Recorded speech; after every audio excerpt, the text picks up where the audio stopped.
හොඳයි සියලු දෙනාටම සුබ උදෑසනක් සුබ දවසක්. ඉතින් අපි පටන් ගමු අද මානව සම්පත් කළමනාකරණයේ ඔයාලගේ 27 වෙනි ලෙසන් එක නේද යන්නේ?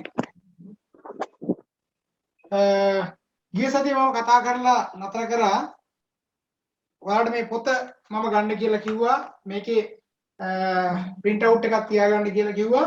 ඒතර මේ පොතේ තියෙන කරුණු කාරණා තමයි අපි කතා කරන්නේ. එතකොට අපි ඒකත් එක්ක සිද්ධි අධ්‍යයනයටත් එන්න ඕනේ.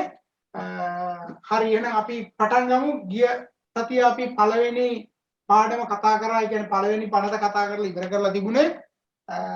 දැනට ලොග් වෙලා ඉන්න අය සහ ලොග් වෙන අය අනිවාර්යයෙන් තමන්ගේ මයික් එක වීඩියෝ එක ඕෆ් කරලා තියාගන්න හරි. එතකොට මේකේ විශේෂත්වය ගැන මම ඔයාලට කිව්වොත් එහෙම ඔයාලගේ එන ෆයිනල් එක්සෑම් එකේ නේද?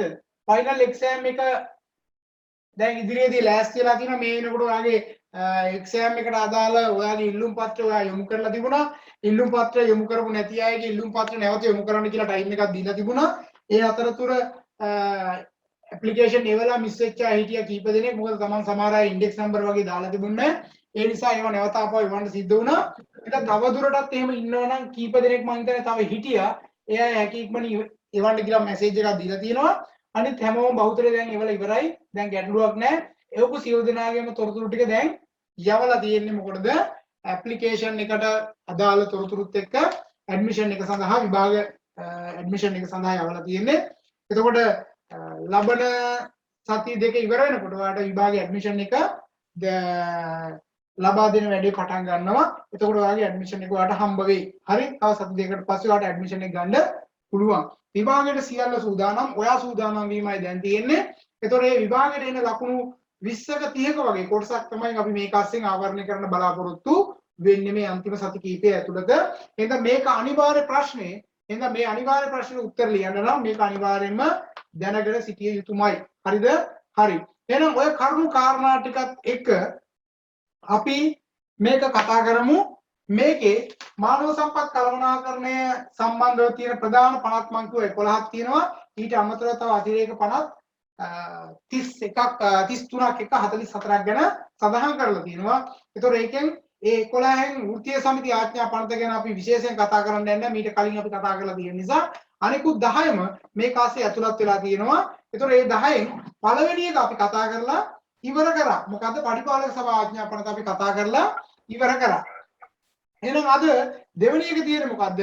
සාප්පුහා කාර්යාල සේවක පනත. එතකොට සාප්පුහා කාර්යාල සේවක පනත මේක 1954 අංක 19 දරන 1954 අංක 19 දරන සාප්පුහා කාර්යාල සේවක පනත. එතකොට මේවා ඔයාලා දැනගෙන ඉගෙන ගත යුතු වන්නේ රැකියාවක් කරනකොට මේවා පාවිච්චි කරන්න වෙනවා විතරක් නෙවෙයි රැකියාවක් නොකර ගෙදර ඉන්නකොටත් මේවා දැනගත යුතු කරුණු කාරණා ටිකක් තියෙනවා.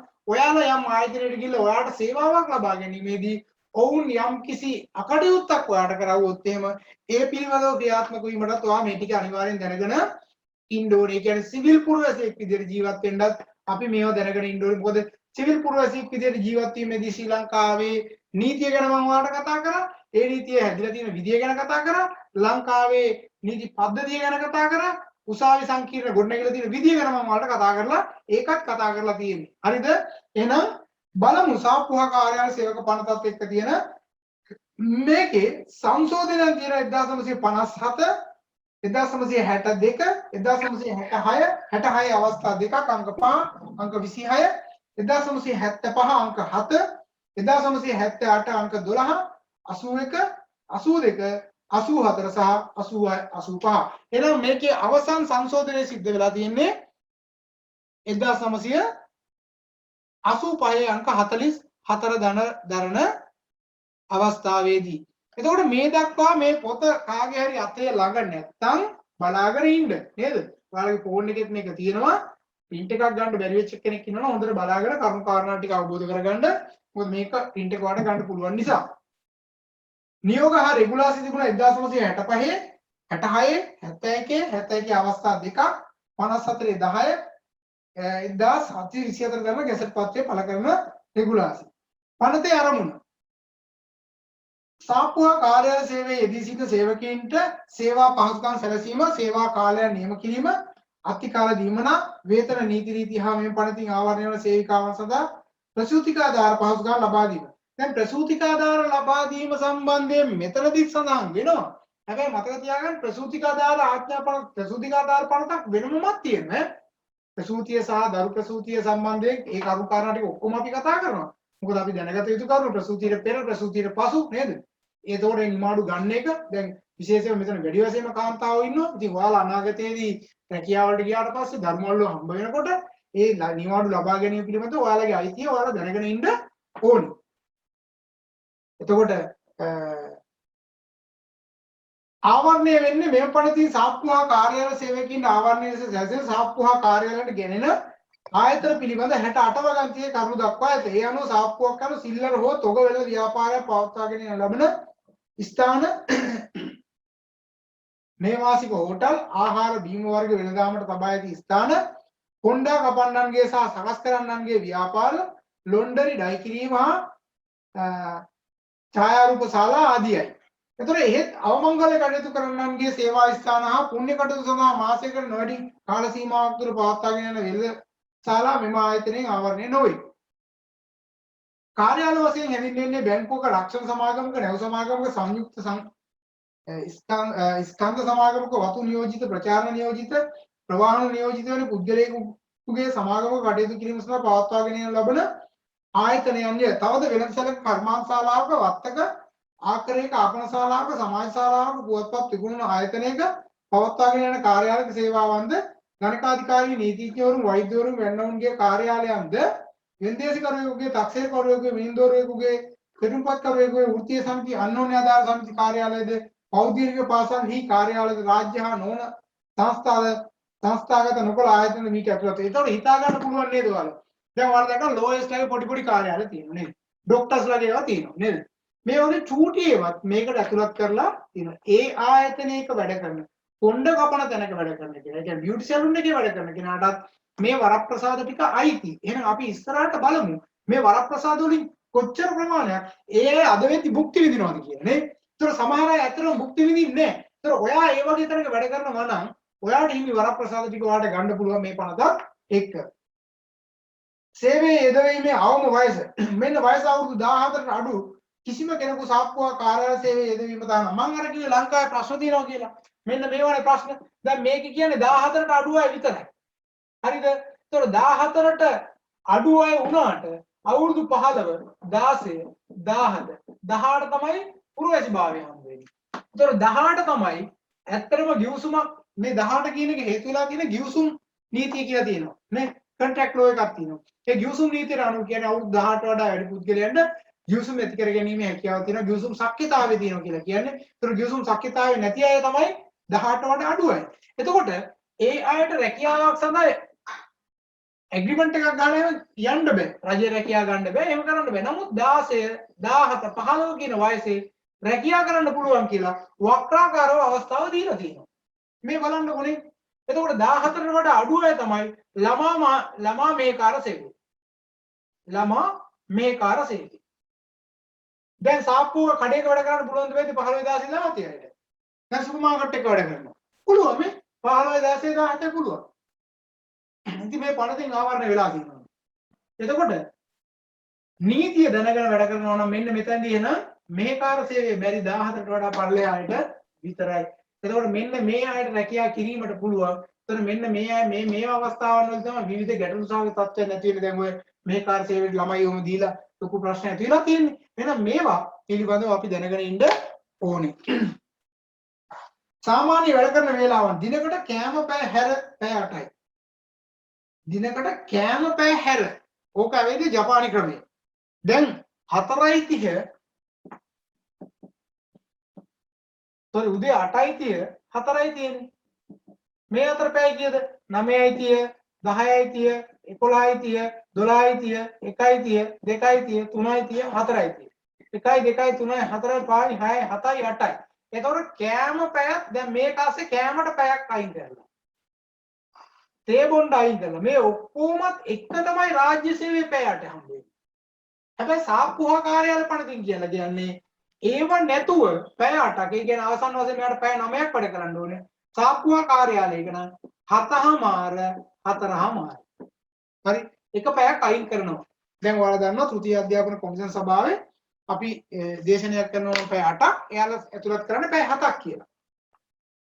ඒ දේශනේ වැලියු එක එහෙම නැත්නම් වටිනා කාලය තීරණය කරන්නේ පැය 7ක් කියලා. දැන් ඔයාලගේ කැල් කරනකොට එහෙම තමයි ගන්නෙ. ඇයි? එතකොට අර ඉන්ටර්වල් එකක් දෙන එක එයාලා අයින් කරලා තියෙනවා. එතකොට එහෙනම් මේකෙදි මෙන්න මේ පැය අයින් කරලා තමයි 8ක් වැඩ කරන්න ඕනි. සතියේ එක් දිනක කෑම විවේකයේ නොමැති පැය 5කි. වරු දිනේ. එහෙනම් වරුවක් නම් 5ක්. මුළු එකතු සතියකට පැය 45කි. සතියකට පැය 45ක් වැඩ කරවුවොත් ඒ සතිය සම්පූර්ණයි කියලා කියන්නේ. එතකොට ඇත්තටම එහෙනම් බලන්නකෝ 8යි සෙනසුරාදා 5යි. ඒ කියන්නේ සෙනසුරාදා වරුවක් නිමාඩු ඉරිදා සම්පූර්ණ නිමාඩු. දින එකමාරක නිමාඩුවක් මෙයාලට අයිති කියලා තමයි මේ කියලා තියෙන්නේ. අවුරුදු 18ට අඩු කාන්තාවන් සහ අවුරුදු 16ට අඩු පිරිමි. මේක තවත් කතාවක් කියනවා. 18ට අඩු කාන්තාව. ඒ කියන්නේ 17 16 වගේ. නේද? 16ට අඩු පිරිමි ළමුන්. ඒ කියන්නේ 15 අය. පෙරවරු 6යි පස්වරු 6ට පසුයි සේවයේ යෙදවිය නොහැකි. ඒ කියන්නේ අවුරුදු 15 16 අය කියන්නේ මෙන්න මේ අවුරුදු 16 අය උදේ 6යි හවස 6යි අතර වැඩට යොදන්න පුළුවන්. රැයට තමයි බැරි. පාන්දරට බැහැ. නැත්නම් දැන් හිතන්නකෝ මං ගාව වැඩ කරගෙන හිටිය අවුරුදු 16 කොල්ලෙක් ලේබර් එකකින් ඇවිල්ලා ඇල්ලුවා මේ කොල්ලෙක් වැඩට ගත්තා කියලා. නඩු දාන්න බෑ. ඇයි ඒ කොල්ල එහෙම නැත්නම් පිරිමි ළමයා දරුවා කියන්න බෑ රස්සාවක් කරනවා දැන්. එතකොට මෙයාව නීති විරෝධී නෑ මම නම් කියන්නේ පොඩ්ඩක් කොහොම ඉන්න කියලා අරන් ඇවිල්ලා මෙන්න මේ පනත පෙන්නනවා මේ කනුව තමයි මම වැඩ කරලා තියෙන්නේ. එතකොට ආයතනයේ ප්‍රධානියා නිකම්ම නිදහස් වෙනවා. ඒතර මේ පනත පෙන්නපු ගමන් එයාට කියන්න උත්තරයක් නෑ. ඔය උසාවිය යනවා උසාවිය ගිහිල්ලා නඩු දාන්න. හැබැයි සියලු වියදම් මම අය කරගන්නවා මම මේ පනත අනුව තමයි මම වැඩ කරලා තියෙන්නේ. හරිද? එතකොට ඇත්තටම මොකුත් කරන්න බෑ. එහෙනම් මේකේ කියනවා අවුරුදු 18ට වැඩි කාන්තාවන් රාත්‍රී 8 දක්වා ඕනෑම සාප්පුවක කාර්යාලයක යෙදවීම. 18ට වැඩි නම් රෑ 8 වෙනකම් වැඩ ගන්න පුළුවන්.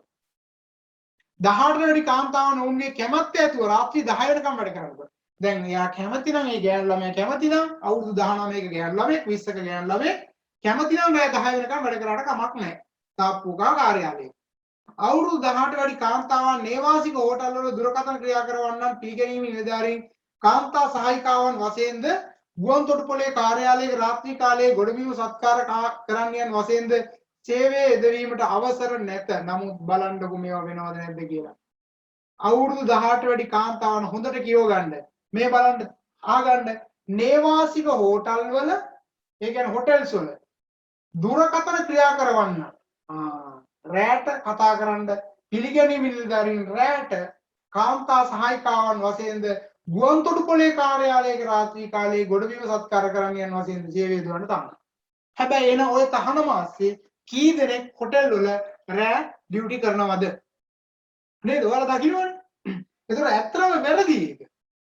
ඊගායක වයස 16ට වැඩි පිරිමි හෝටලයක භෝජනාගාරයක විනෝදශාලාවක රාත්‍රී 10 දක්වා යෙදවිය හැකිය. පිරිමි ළමයෙක් නම් රෑ 10 වෙනකම් විතරයි. ඊට පස්සේ මේකේ අත්තිකාල ගැන කතා කරනවා. දිනකට හෝ සතියකට නියම වූ සාමාන්‍ය සේවා කාලයට අමතරව සේවය කරන සෑම කාලයක්ම අත්තිකාල සේවා ලෙස සැලකේ. ඒ සඳහා ගෙවීම සාමාන්‍ය පැයක වේතනයෙන් එකමාරක්. අන්න සාමාන්‍ය පැයකට රුපියල් 100ක් ගෙවනවා නම් අත්තිකාල පැයකට කීයක් ගෙවන්න ඕනද? 150ක් ගෙවන්න ඕනේ. ඒ කියන්නේ දවස ඒ කියන්නේ සතියේ පැය 45 පැනපු ගමන් කීයක් ගෙවන්න ඕනද? එකමාරක් ගෙවන්න ඕනේ. එතකොට 45 ඉවර කරා නම් එයා දවස් 4ෙන් එතන ඉඳන් කරන හැම එකක්ම OT විදියට වැටෙනවා. දැන් මේ දවස්වල ඔයාලා මතකද වෘත්තීය සමිතිය අරගල ක්‍රියාත්මක වුණා දැන් ඔය නර්සස්ලා. එතකොට එයාලා අරගලයක් කරා මේ එයාලගේ OT සම්බන්ධයෙන්. එතකොට එයාලගේ දැන් යන්නේ shift එකක් නේ යන්නේ රෑ දවල් දෙකනේ. එහෙම shift එකක් නෑ එයාලට දවල් කාලේ විතරක් දෙන්න රාත්‍රී කාලේ OT විදියට හදන්න කියලා. එහෙම හැදුවොත් එහෙම OT ප්‍රමාණය අසීමාන්තිකව වැඩි වෙනවා එයාලා. හරිද? ඒකට විරුද්ධව තමයි මේක නැගී සිටියේ. ඒකට ඒ වගේ ප්‍රශ්න තියෙනවා. දැන් කවුරු හරි පළවෙනි දවස් 3-4දී 45 කවර් කරලා ඉවර කරවුවොත් එතනින් යාට ගෙවන්න වෙන්නේ OT. ඒ සඳහා එකමාරක් අත්තිකාල සේවාවන්හි උපරිමය සතියකට පැය 12කි. හැබැයි මේකේ අයිතිකරුගේ කැමැත්ත තියෙනවා නම් වැඩිපුර ගෙවන්න පුළුවන් නැත්තම් සතියකට පැය තියෙන්නේ කීයද 12යි. සතියකට පැය තියෙන්නේ 12යි. ඒ කියන්නේ කෙනෙකුට උපරිම වැඩ කරන්න පුළුවන් පැය කීයද? දැන් විභාගෙට අහන්න පුළුවන් සාප්පුවාකාරයද පනත යටතේ යම් කිසි පුද්ගලයෙකුට වැඩ කළ හැකි උපරිම පැය ගණන සතියකට කීයද? උපරිම තියෙන්නේ 57යි. හරිද? අනිවාර්ය 45යි ඕටි දෙන්න 12යි ඕටිත් එක්ක එන උපරිම තියෙන්නේ කීයද? 57යි. ඔය ඔතනම දාගන්න එතන කරුවක් දාලා ඔය පොතේ පැත්තකින් දාගන්න සතියකට වැඩ කළ හැකි උපරිම පැය ගණන 57යි. තම ලියා ගන්න සතියකට වැඩ කළ හැකි උපරිම පැය ගණන 57යි. ඒකේ දාගන්න අනිවාර්ය කාලය 45යි උපරිම ඕටි ප්‍රමාණය 12යි. අනිවාර්ය 45යි උපරිම ඕටි ප්‍රමාණය 12යි.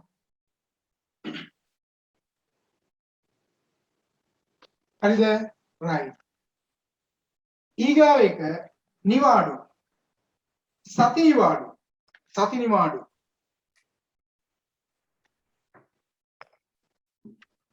සති නිවාඩු. මේ බලන්න අතිකාල සේවාවන් හැර පැය 28කට නොඅඩු කාලයක් සතියකදී සේවය කර ඇති සෑම සේවකයෙකුටම වැටුප් සහිත දින එකමාරක සති නිවාඩුවක් සඳහා හිමිකම් ඇත. දැන් මේකේ දවස් වල කියන්නේ සතියට පැය කීයක් වැඩ කරන්න ඕනද?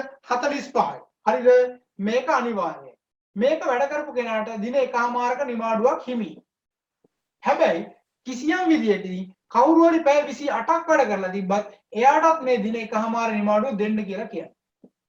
27ට වඩා අඩුවෙන් වැඩ කරලා තිබ්බොත් එයාට ඒ නිවාඩුව ලබා ගැනීම පිළිබඳ අයිතියක් නැහැ. එහෙනම් විභාගෙට අහන්න පුළුවන් දින එකමාරක සති නිවාඩුවක් ලබා ගැනීම සඳහා වැඩ කළ යුතු අවම පැය ගණන කීයද? කීයද? 28කට නොඅඩු කියලා කියන්නේ 28ක් වත් කියන එක නේද? එහෙනම් වැඩ කරන්න ඕන පැය ගන්න අවම පැය ගන්න කීයද? 28ක් දින එකමාර නිවාඩුවක් ගන්න. ඔයාලට කෙටි පේපර් එක ආස්සේ බහුවර්ණ ආස්සේ එන්න පුළුවන් තැන් තමයි මේවා ඈ. 28ක් ඒකත් සඳහන් කරලා තියාගන්න. ඊගා එක වාර්ෂික නිවාඩු. වාර්ෂික නිවාඩු සම්පූර්ණ වැටුප් සහිතව වර්ෂයට දින 14කි. සේවයට බැඳුණු මුල් වසර තුල හිමිකම් නොමැත. කිසිවෙකුගේ සේවය ආරම්භ වන්නේ අප්‍රේල් පළවෙනි දිනට පෙර නම් දින 14ක්ද ජූලි පළවෙනි දිනට පෙර නම් දින 10ක්ද ඔක්තෝබර් පළවෙනි දිනට පෙර නම් දින 7ක්ද ඔක්තෝබර් පළවෙනි දිනට පසු නම් දින 4ක්ද ඒ කියන්නේ අවුරුදු කාලයක් ගිහිල්ලා නම් ඒ අවුරුද්දට අදාළ දින ගණන ඉදීලා තියෙනවා.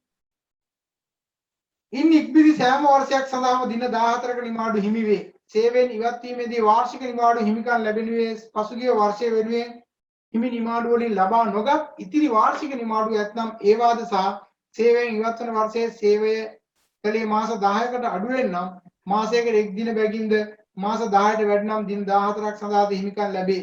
කිසියම් ආරෝග්‍ය නිවාඩු ලබා දිය නොහැකි නම් ඒ වෙනුවෙන් මුදලින් වටිනාකම් ගෙවිය හැකියි. ඕක ලංකාවේ තිබුණා දැන් ඕක අයින් කරා. මේ විශ්‍රාම යනකොට කියලා කියන්නේ මෙහෙමයි. දැන් හිතන්න මට විශ්‍රාම යන්න තියෙන්නේ 2021 හරිද ඔක්තෝබර් 8 වෙනිදා. දැන් එතකොට ඔක්තෝබර් 8 වෙනිදා කියන්නේ මම තව මාස දෙකක් වැඩ කරන්න එපා. අද ඉඳන් නම් දින 60ක් තියෙනවා. හරිද? මේ දින 60 ගත්තට පස්සේ මගේ සේවා ඉතිහාසය ගද්දී මංගාව වැඩ කර මේ 60ක්ම වැඩ කරනවා කියලා හිතන්නකෝ. මංගාව ඉතිරි වෙච්ච නිමාඩු ඒ කියන්නේ 2015 16 17 18 14ක් මට හිමි. ඒ 14 සමහර අවුරුදු වල මම 7යි අරන් තියෙනවා. සමහර ඒවා 6යි අරන් තියෙනවා. ওই විදිහට එකතු කරලා ගද්දී මගේ ඉතුරු වෙලා තියෙනවා 45. එමෙත 46ක් ඉතුරු වෙලා තියෙනවා. හරිද? එතකොට මේ අවුරුද්දේ තව මට 4ක් හිමි කියලා හිතන්නකෝ මේ වැඩ කරපුවත් එක්ක. හැබැයි මාස 10ට වඩා වැඩි නම් 14ම හම්බ වෙනවලු. නැත්තම් මාස ගානට හම්බ වෙනවා. එතකොට මාස ගාන හිතමු ඔක්තෝබර් කියලා. අද වෙනකන් එනම් 8ක් කියලා හිතන්නකෝ. එතකොට 54ක් තියෙනවා. මම කරන්නේ තව දවස් 6ක් වැඩ කරලා මේ 54 හිලව් කරනවා මේ 8 වෙනිදා වෙනකන්. ඒකල මම මේ දවස් 6කට පස්සේ ගෙදර නතර වෙනවා. හැබැයි දැන් මට අන්න විශ්‍රාම හම්බ වෙනවා. තේරුණාද? මට විශ්‍රාම හම්බ වෙනවා විශ්‍රාම වැටුපක් ගෙවනවා නම් වැටුප ගෙවන්න ඕනේ මම මගේ නිවාඩු ටික හිලව් කරලා මේ දක්වා මට පඩියක් හම්බ වෙනවා මම ඒකලා රැකියාවෙන් අයින් වෙලා යනවා එතකොට ලංකාවේ රජයේ ගෙනාව පහුගිය කාලෙක දැනට අවුරුදු කීපයකට උඩදී නිවාඩු වලට වැටු මේ පඩි ගෙවනවා කියලා. ඉතින් සමහර ගුරුවරු ඊට පස්සේ ඒක ගත්තා. ඊට පස්සේ මේක නතර කරලා දැම්මා. ඒ නිසා අද වෙද්දී නිවාඩු මුදල් බවට පත් කිරීමේ ක්‍රියාවලිය සිද්ධ වෙන්නේ නැහැ. මේ කතා කරන්නේ සාක්කුවා කාර්යාල සේවක පනත යටතේ වැඩ කරන අයට එන අවුරුද්දට දවස් කීයක්ද නිවාඩු හම්බ වෙන්නේ? 14යි. නමුත් ගුරුවරයෙක් වගේ ගත්තොත් එයාලට දෙනවා කීයක්ද? 42ක් තියෙනවා. ඉන්නේ සාක්කුවා කාර්යාල සේවක පනත. එතකොට මේකේ නිවාඩු ගැන කතා කරද්දී මෙතන කතා කරනවා අනියම් නිවාඩු ගැන. හරිද? අනියම් නිවාඩු ගැන කතා කරනවා. වාර්ෂිකයට දින 7කී සේවයට බැඳුණු වසරේ හිමිවන්නේ දෙමාසයකට එක් දිනක් බැගිනි. එහෙනම් බලන්න මෙයාට මම මේ ගුරුවරයෙක්ගේ නිවාඩු ගැන කතා කරලා ගුරුවරු අවසාන වශයෙන් ඇත්තටම විශාල නිවාඩු ප්‍රමාණයක් ඔවුන්ට හිමි වෙලා තියෙනවා. ඒක වෙනම කතාවක්. ඒ වෘත්තියත් එක්ක. හැබැයි සාක්කුවා කාර්යාල සේවක පනතේ අනිවාර්ය නිවාඩු තියෙනවා. කීයක්ද? 14ක්. තව අනියම් නිවාඩු කියලා තව 7ක් ගන්න පුළුවන් විවිධ අසනීපතා හේතු කොටගෙන 21ක් එනවා එයාලට නිවාඩු හිමි. හරිද? හරි. ප්‍රසිද්ධ නිවාඩු පනතේ 7 වෙනි වගන්ති. රජයේ ප්‍රකාශිත වෙළඳ නිවාඩු දිනයක් ප්‍රසිද්ධ නිවාඩු වලක සැලකෙන්නේ නම් තයිපොංගල් දිනය, ජාතික දිනය, සිංහල අලුත් අවුරුද්දට පෙර දිනය, සිංහල අලුත් අවුරුදු දිනය, මැයි දිනය, වෙසක් පුර පසළොස්වක දිනය, නබිනායකතුමාගේ උපන් දිනය, නත්තල් දිනය. වැටුප් සහිත ප්‍රසිද්ධ නිවාඩු 8ක්. අන්න බලන්න යාළුවට එහෙනම් අර පොය ඔක්කොම හම්බ වෙන්නේ නැහැ. කම්කරු කොන්සල්ටන්ට්ගේ පූර්ව අනුමැතිය රත් වෙන දිනයන් සේවකීන් සේවයේ යෙදීමට සේවයට පුළුවන්. එසේ නොවන්නේ නම් දෙසැම්බර් 30 වෙනිදා පෙර ලබා දීම හෝ දින සේවයේ සඳහා දිනක වඩුව මෙන් දෙගුණයක් හෝ ගෙවිය යුතුය. එහෙන පොය දවසකට આવොත් එහෙම දෙගුණයක් ගෙවන්න වෙනවා. පොය නිවාඩුව 15ක පොය දින නිවාඩු දිනයකී පොය දිනයක වැඩ කළහොත් ඒ සඳහා සාමාන්‍ය දිනක වඩුව මෙන් එකමාරක් ගෙවීම කළ යුතුය. හරිද? 100ක් දෙනවා කීයක් දෙන්න ඕනද? 150ක් දෙන්න ඕනේ. සුබ සාධන පහසුකම්. සේවා ස්ථානයේ සෑහෙන ප්‍රමාණයක සුසු තත්ත්වයේ ආලෝකය හා වාතාශ්‍රය. ස්ත්‍රී පුරුෂ දෙපක්ෂයටම වෙන වෙනම වැසිකිලි හා සේදීමේ පහසුකම්. ඔය සේදීමේ පහසුකම් කියන එක වැදගත්. දැන් අපි කියන වොෂ් එකක් කියන්නේ වොෂ් එකක් දාලා යන්න පුළුවන් වෙන්න ඕනේ. හවස වැඩට ඇරලා යද්දි. අන්න ඒ වගේ සනීපාරක්ෂක පහසුකම් තියෙන්න ඕනේ. දැන් ඔයාලා හිතන්නකෝ ඔය කියන කාර්යාලවල මේවා තියනවද කියලා ලංකාවේ? කැම ගැනීමට සුසු ප්‍රමාණය ඉඩ පහසුකම් තියනවද? ගනුදෙනුකරුවන්ට සේවය කිරීමේ නියුතු කාන්තාවන්ට වාඩි වීම සඳහා ආසන සැපීම අවම වශයෙන් කාන්තාවන් තිදෙනෙකුට එක බැගින් තිබිය යුතුය. ප්‍රසූත නිවාඩු හා පහසුකම්. ප්‍රසූත නිවාඩු හා පහසුකම් ඉදිරියේදීත් අපි කතා කරනවා. සාක්කුවා කාර්යාලවල සේවය කරන සෑම සේවිකාවකටම උපදින පළමු සජීවී දරුවන් දෙදෙනා සඳහා ප්‍රසූතයකදී වැටුප් සහිත සති 12කට නිවාඩු හිමිකම් ඇත. සජීවී දරු උපත් දෙකකින් පසුව උපදින දරුවන් සඳහා ප්‍රසූතයට අයත් වන්නේ වැටුප් සහිත සති 6ක නිවාඩුවක් පමණි. ඒ කියන්නේ පළවෙනි දරුවෝ දෙන්නට විතරයි 84 හම්බ වෙනවා. එකට දෙකට හම්බ වෙනවා 84 4. එතන ඉඳන් 3 4 5 6 මේ ඔක්කොටම කීයද හම්බෙන්නේ? 42යි. ඇයි එහෙම දාලා තියෙන්නේ කියලා ඔයාලා දන්නවද? සාමාන්‍ය පළවෙනි දරුවා ඉදී අම්මට තනියම තමයි හදාගන්න වෙන්නේ. දෙවෙනි දරුවත් එහෙමයි. හැබැයි තුන්වෙනි දරුවා හම්බ වෙනකොට මේ පළවෙනි දරුවා එන්නේ නැහැ. ඔයාලට ඇහෙන්නේ නැද්ද? තාස කිසිම දෙයක් ඇහෙන්නේ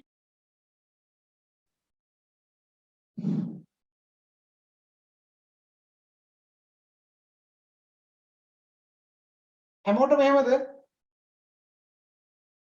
ඔව් සර් ඇහෙන්නේ නැහැ. ඔව් සර් කැඩි කැඩි ඇහෙන්නේ. ඇහෙනවස පැහැදිලි මාදි හරියට. මට හිතෙන්නේ මේ රසත් එක්ක ප්‍රශ්නයක් තියෙනවා මෙහෙ.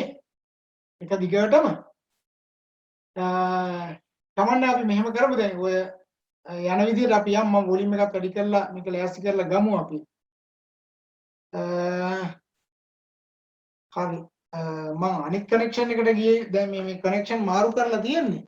ඒකෙත් පොඩි ප්‍රශ්නයක් තියෙනවා. බලමු අපි අනිත් එක දාලා බලමු දෙන පොඩ්ඩක්. කටුනොත් එහෙම පොඩ්ඩක් ඉන්නකෝ ඈ. හරි. අනිත් කනෙක්ෂන් එකට දාලා තියෙන ආපහු කටුනොත් ඒකට කන්ටැක්ට් එකට චූටි ටයිම් එකක් ගයි ගැටලුවක් කරගන්න එපා. හරි. ඇහෙන විදියට දැන් යම් ප්‍රමාණයකට හරි ඇහෙනවනේ. බලන්නකෝ. එතකොට මේකේ තියෙන මේ නිමාඩු ටික ප්‍රසූත නිමාඩු වෙන හම්බ වෙන්නේ 84යි 84යි ඊට පස්සේ 42යි 42යි විදියට. හරිද? හරි.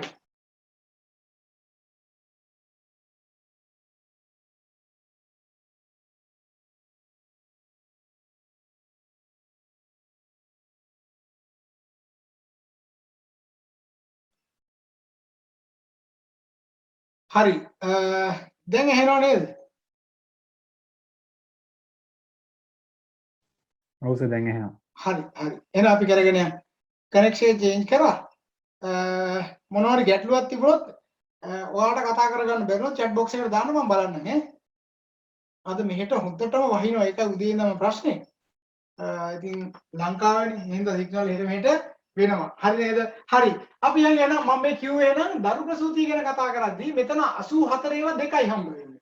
ඉස්සෙල්ලාම 84 ඒවා දෙකයි ඊට පස්සේ 3 4 5 6 වගේ යද්දී මෙයාගේ හම්බ වෙන නිමාඩු ගාන 42 දක්වා අඩු වෙනවා. ඒතකොට දරු ප්‍රසූතිය සම්බන්ධයෙන් අපිට කතා කරන්න පුළුවන් දිගින් දිගටම ඉස්සරහදී කතා කරලා තියෙන ප්‍රසූතිකාදාර පනතේ. ඒ නිසා මම එතනදී මේ ගැන වැඩිපුර කතා කරන්නම්. ඊගාට සේබියාගේ වගකීම් ගැන කතා කරද්දී මෙතන පැහැදිලිව කියනවා කම්ස්කව් කොමසාරිස් තුන අනුමත කරන විශ්‍රාම වැටු පර්ත සාධක රක්ෂණ ඉති කිරීම ආදී ගෙවන්න ඕනේ. ආහාර ද්‍රව්‍ය ගියක් ගෙවල් කුලි අප මුදල් කොමසාරිස්තුමා නිර්දේශ කළ ඒ දීමනා ටික මේකේ තියෙනවා. සේවකගේ වගකීම තමයි සේවකෝ දෙපක්ෂයේ විසින් එළඹෙන කොන්දේසි ප්‍රකාරව විනයගරුක සේවයට අවනතව සේවය කිරීම වාර්ෂික නිවාඩු සේවය සමග එකඟතාවයක් ඇති කොටගෙන ඒ කියන්නේ මට 14ක නිවාඩු තියෙනවා කියලා බලෙන් ගන්න යන්නේ නැතුව සේවයත් එක්ක කතා කරලා සුවදව ඒ නිවාඩු ටික ගන්න. වැටුප් ගෙවීමේ කාල සීමාව ගැන කතා කරලා තියෙනවා. එතකොට ඒ කාල සීමාව තුල හරිනේ ඒ කාල සීමාව තුල වැටුප් ටික ගන්න. ඊගොඩ මේකේ තියෙනවා සටහනා ලේඛන තියෙන පැමිණියේ හැකි දඬුවම් ගැන කතා කරලා තියෙනවා. මේකෙත් අර දඬුවම් ගත්තොත් ඒ රුපියල් 1000කට නොවැඩි දඩයක්. මාස 6කට නොවැඩි සිට දඬුවමක්. ඉතින් රුපියල් 1000 කියන එක අඩු ගන්න. පරීක්ෂණ හා ලේඛන කැඳවීම ගැන කතා කරලා තියෙනවා. හරිද?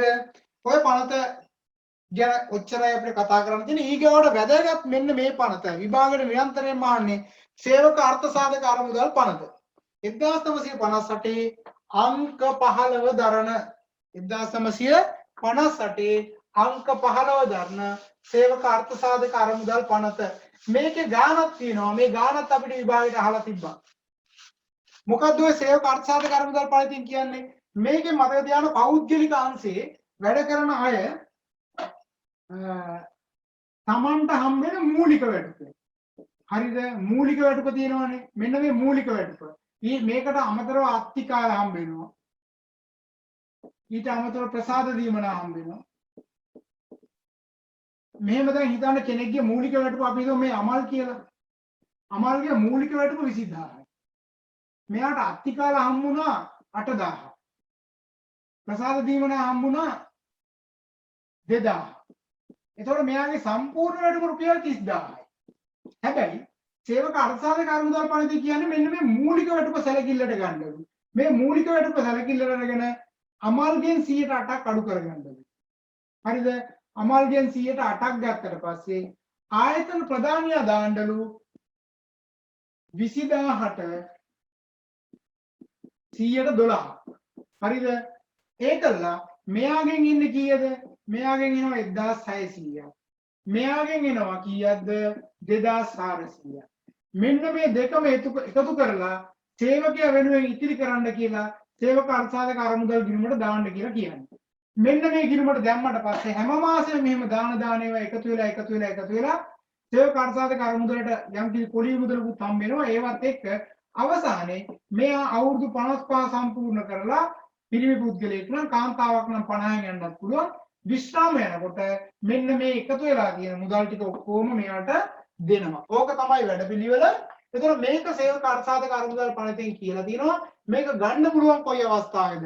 කාන්තාවන්ට වෙනම කියලා තියෙනවා. පිරිමි පුද්ගලයන්ට වෙනම කියලා තියෙනවා. හරිද? එතකොට විභාගයේදී මෙන්න මේ ගණන් දීලා අපිට මේ ගණන් එකතු කරලා අඩු කරලා හදලා දෙන්න තිබ්බා. හරිද? බලමු අපි පනත ගැන.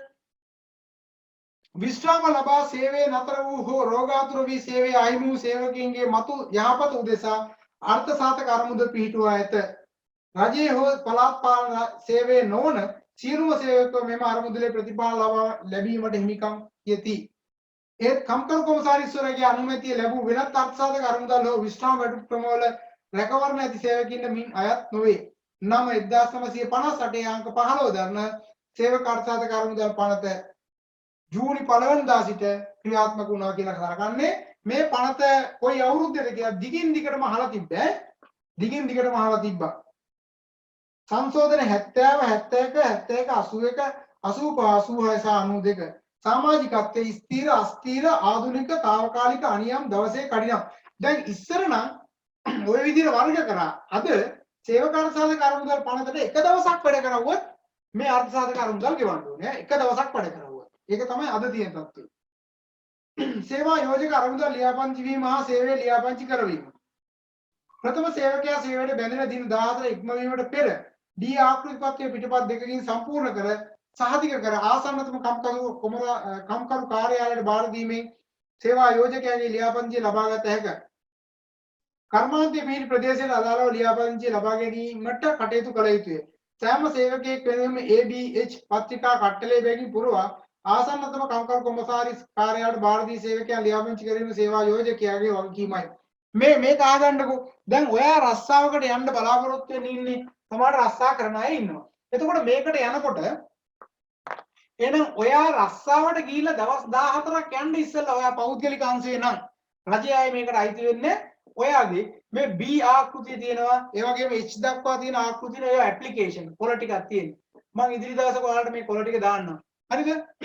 මේ කොළ ටිකක් තියෙන B කාඩ් එක කියලා කියන මේ කහ පාට කොළයක් මේක. සමහර ඒවා සුදු පාටක් තියෙනවා. ඒතර මෙන්න මේක B කියලා කියන්නේ. ඒතර මෙන්න මේ B කාඩ් එක මේක අපේ ඇඟිලි සලකුණ එහෙම තියලා මේකේ අස්සන දාලා සේවා යෝජකයේ අස්සන දාලා ඇතුළත් වෙච්ච දවස දාලා මෙම කාඩ් එකක් තියෙනවා. මේ කාඩ් එක අපි වෙනුවෙන් තියාගෙන ඉන්නේ කවුද? ආයතනයේ තියාගෙන. මම අවුරුදු 40ක් රස්සාව කරා නම් මම ඔයාලට අර කිව්වේ මානව සම්පත් කළමනාකරු විසින් මෙන්න මේ කාඩ් එක අවුරුදු 40ක් පරිස්සම් කරන්න ඕනේ.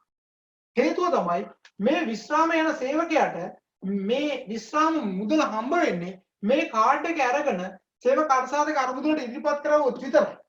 එතකොට මේ ඉදිරිපත් කරන මේ කාඩ් එක අනිවාර්යයෙන්ම ඕන වෙනවා. එතකොට මේ කාඩ් එක ඉදිරිපත් කරලා මෙයාට පුළුවන් අවුරුදු 40කට පස්සේ එකතු වෙච්ච සල්ලි ටික ගන්න. හරිද? එතකොට එහෙනම් බලන්නකො HRM එකට ඇවිල්ලා දවස් 14ක් යන්න ඉස්සෙල්ලා ඇප්ලිකේෂන් එක පුරවලා මේ කාඩ් එක ගන්න ඕනේ. මේ ගත්ත කාඩ් එක මෙයා විශ්‍රාම යනකොට මෙයාට දෙන්න ඕනේ. මෙයා විශ්‍රාම යන්න ඉස්සෙල්ලා අවුරුදු 5ක් සේවය කරලා යනවා නම් එතනදි දෙන්න ඕනේ. 10න් යනවා නම් 10න් දෙන්න ඕනේ. මාසෙන් යනවා නම් මාසෙන් දෙන්න ඕනේ. ඒතර යන ඕනම වෙලාවක මේක දෙන්න බැඳිලා ඉන්නවා. එහෙනම් මේ කාඩ් එක පරිස්සම් කිරීමේ වගකීමත් මානව සම්පත් කළමනාකරු සතුයි. බැරි වෙලාවත් ඔයාගේ කාඩ් එකක් නැහැ කියලා ආයතනයක් කිව්වොත් එම් ඔයාට ඒ වෙනුවෙන් නීතිමය පියවර ගන්න පුළුවන්. මොකද ඔයාට අයිතිය ඔයාගේ අයිතිය දිනා ගන්න තියෙන අවස්ථාව අයිමි කරන්න පුළුවන්. මේ කාඩ් එක වෙනස් වීම තුළ. ඒතර එහෙනම් මේ කාඩ් එක පිළිබඳව දැන් මානව සම්පත් කළමනාකරණය ඉගෙනගෙන යන ඔයා දැනගෙන ඉන්නේ. ඔයා රස්සාවට ගිය ගමන් අනිවාර්යයෙන්ම ඔයාගේ මෙන්න මේ කාඩ් එක පරිස්සම් සහගතව මේ ආයතනයේ තියෙනවද කියන එක පිළිබඳව ඔයා අවධානයෙන් ඉන්න. හරිද? right. ඊගාවට දායක මුදල් ගෙවීම සම්බන්ධයෙන් කතා කරනවා. දායක මුදල් ගෙවීමේ වගකීම සේවා යෝජකයා වෙත පැවරා ඇත. සේවකයාගේ වටින 8ක් අඩු කර සේවා යෝජකයා 12ක් ඊට එකතු කර ශ්‍රී ලංකා මහා බැංකුවේ සේවක අර්ථසාධක අරමුදලේ අධිකාරිය වෙත සී වාර්තාව සමග ඇවිය යුතුය. සී වාර්තාව කියන්නේ මාසික සැරයක් අපිට දෙනවා පොලයක්. ඒ පොල සී වාර්තාව කියලා කියන්නේ ඒකේ අපි මාසෙට අදාළව දැන් මෙයාගේ නම් මේ 4000 ලියලා ඇතුළත් කරලා මහා බැංකුවේ තියෙන නම්බර් එකක් තියෙනවා. ඒ නම්බරයට අපි ගෙවනවා. ඊට පස්සේ අපිට එහෙන් එවනවා ඒ අදාළ පොල ටික. හරිද? එතකොට යම් මාසයකට නියමිත දායක මුදල් යටතේ පිරිසෙන් ඊළඟ මාසයේ අවසන් දින හෝ ඊට පෙර අරමුදලට බැරවන පරිදි යැවිය යුතුය. ප්‍රමාද වීම වෙනුවෙන් 5-50 දක්වා දඩ මුදලක්ද ගෙවීමට සිදු වන අතර මෙම දඩ මුදලින් කොටසක් සේවකයාට පොලිය වශයෙන් හිලව් කරනු ලැබේ. හරිද? ඔතන ඔයාගේ පොතේ ලියා ගන්න මෙන්න මෙහෙම ගාන මෙහෙම ලියා ගන්න. තරමක් දාලා සේවක අර්ථසාධක අරමුදල් පනත කියන එක යටතේ ලියා ගන්න. සේවකයාගේ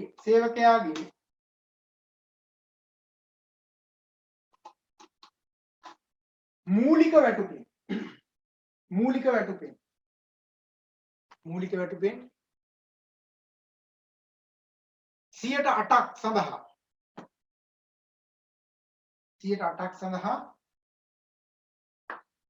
සේවකයා 108ක් සේවකයා කියන්නේ 108ක් සඳහා නේ සේවකයා 108ක් ද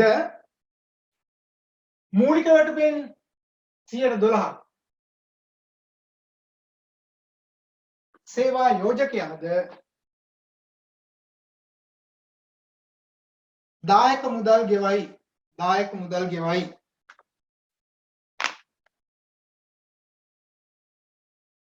මොවුන් දෙදෙනාගේම එකතුව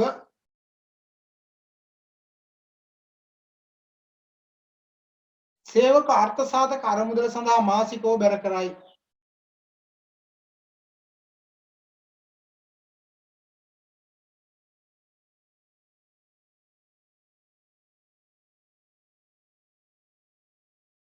ලියා ගන්න ගාන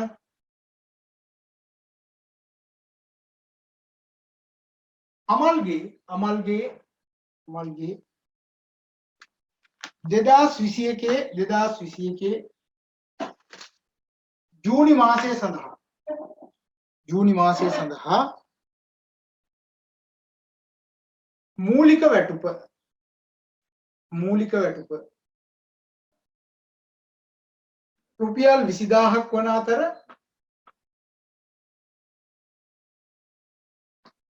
අත්තිකාල දීමනා 8000ක්ද ප්‍රසාද දීමනා 2000ක්ද වේ.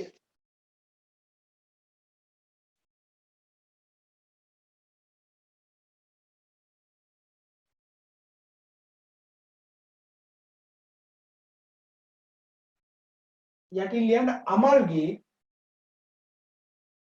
සේවක අර්ථ සාධක අරමුදල් දායකය ගණනය කරන්න.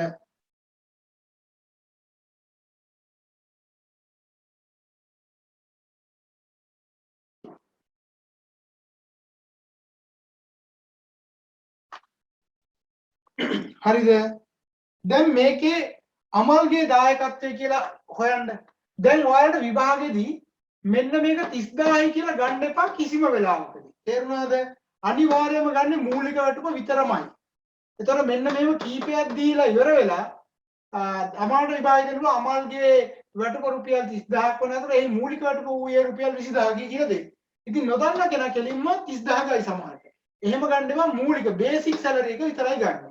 හරි? එහෙනම් අමල්ගේ දායකත්වය කියලා ගන්න අමල්ගේ දායකත්වය 20000 ගුණ කිරීම 108 1600 කියලා ගන්න. 20000 වැඩි කිරීම 1600.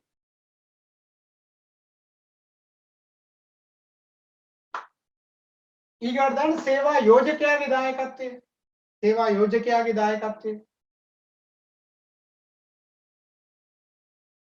20000ට 12යි. 2400.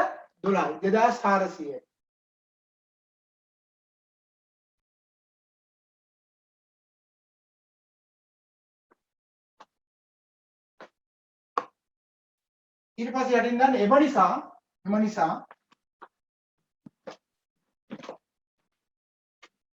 සේවක අර්ථ සාධක අරමුදල් දායකය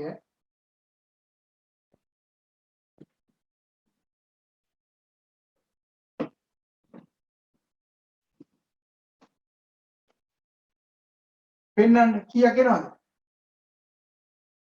ඔව්. ওই දෙකේ එකතුව කීයද?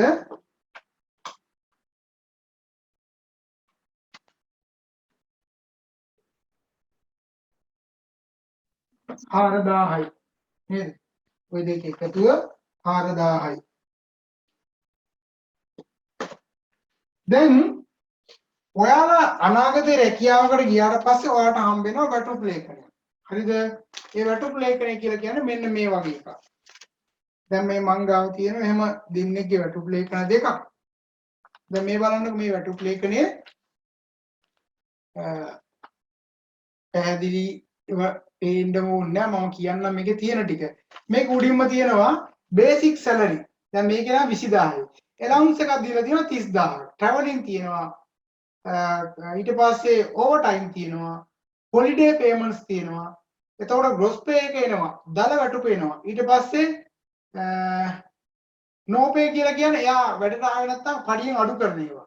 ඊට පස්සේ deduction කියලා කියන්නේ ඔක්කොම අඩු කරලා තියෙනවා. මේකේදී මෙන්න පැහැදිලිව තියෙනවා provident funds. ETF එකට කියන්නේ මොකද්ද? provident fund කියලා කියන්නේ. එතකොට මෙන්න මේ provident fund එකට කීයද? 1600. 1600 අරන් තියෙනවා. මොකෙන්ද? මෙන්න මේ 20000 තමයි අරන් තියෙන්නේ. basic salary එක. මේ වැටුප් ලේඛනය මේ තියෙන්නේ. මේ 20000ට 108ක් කරන් 1600යි කියලා දැම්මා. ඊට පස්සේ total deduction කියලා කියන්නේ යාගේ වැටුපෙන් අඩු කරලා ඊට පස්සේ කියලා තියෙන 56400යි. එතකොට දැන් මූලික වැටුප රුපියල් 30000න් 30000ම කාටද අමල්ට දෙන්නේ නැහැ. මේකෙන් මේ 1600 අඩු කරගෙන ඉවර වෙලා 28400ක් තමයි මෙයාගේ අතට හම්බ වෙන්නේ. ඉතුරු එක කම්පැනි එක වැටුප දෙනකොටම කපා ගන්නවා. හරිද? ඊට පස්සේ මේකේ යටින් තියෙනවා net pay එකට පස්සෙන් තියෙනවා company contribution කියලා. හරි?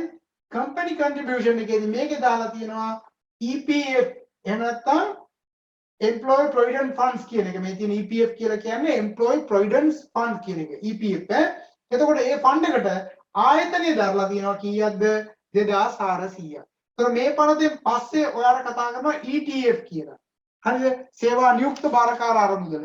ඒකට 3ක් ගෙවන්න ඕනේ. ඒකත් ආයතන ප්‍රදානිය ගෙවලා. මේ ඒක දාලා ඉවරලා තමයි අස්සම් කරලා දෙන්නේ. ඒතර ඒ දේවල් ආයතන ප්‍රදානිය තමයි යවන්නේ කොහෙටද? මහා බැංකුවට යවන්නේ. ඒතර අපි නෙවෙයි යවන්නේ. අපෙන් අඩු කරගත්තා එයාගේ ගාණක් දාලා එයා තමයි ඒක යවන්නේ. හරිද? right. තව එකක් ලියා ගන්න. සුමේදගේ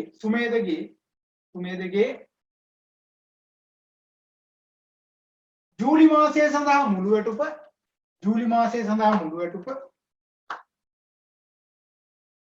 රුපියල් 54000ක් වන අතර ඔහුගේ මූලික වැටුප රුපියල් 30000ක් විය.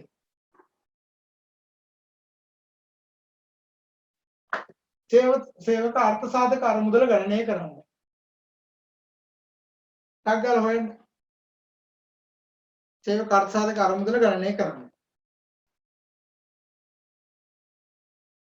සුමේදගේ බලන්න ඕනේ කීයද එන 30000ට 108ක් 30000ට 108ක්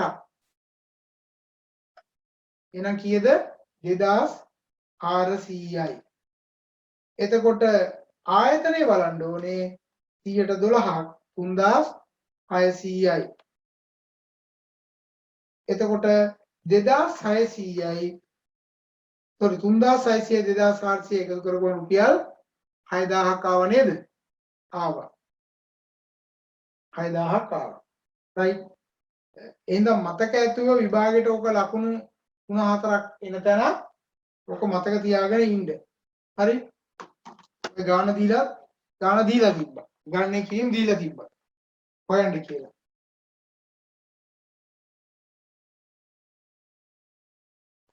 ඊගොඩ එන්නකො පනතේ විධිවිධාන උල්ලංඝනය කිරීම වලට අදාළ දඬුවම් තියෙනවා.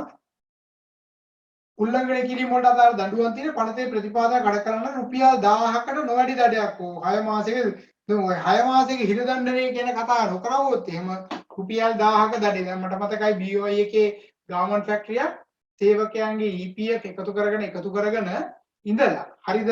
දැන් හිතන්නකෝ සේවකයෝ 1500ක් 2000ක් විතර ඒ ආයතන ඉඳලා තිබුණා. එතකොට ඒ අය දැන් මේක මාස ඉවර වෙලා ඊගා මාසෙන් ඉස්සෙල්ලා යවන්න ඕනේ සේවක අර්ථසාධක අනුමුදලට. එතකොට මෙතන සේවකයෝ හිතන්නකෝ 1500ක් කියලා. මේ 1500 ඇතුලේ අයගේ අවමාටුප හිතන්නකෝ රුපියල්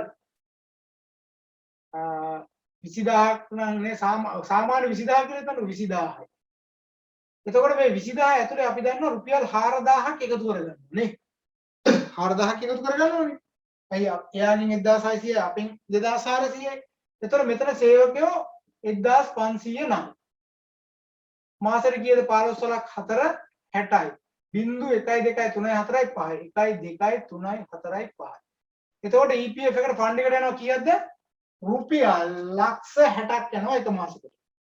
ඒකනේ මේ දවස්වල සේවක අර්ථසාධක අරමුදල ගිලින්න වගේ බොහෝ අය දඟලන්නේ නේද? ලංකාවේ ඉන්න සේවකයෝ කොච්චරක් ඉන්නවද? ඈ දවස් ගාණක් ඉන්නවනේ. දැන් මේකම හිතන්නකෝ 1500යි 15000ක් වුණොත් එහෙම ඔන්න. එතකොට සේවකයෝ 150000ක් වුණොත් එහෙම මාසෙට කීයක් යනද? 1යි 2යි 3යි 4යි 5යි 6යි 7යි 8යි කෝටි 60ක්. ඊටත් වඩා ඉන්නවනේ නේද?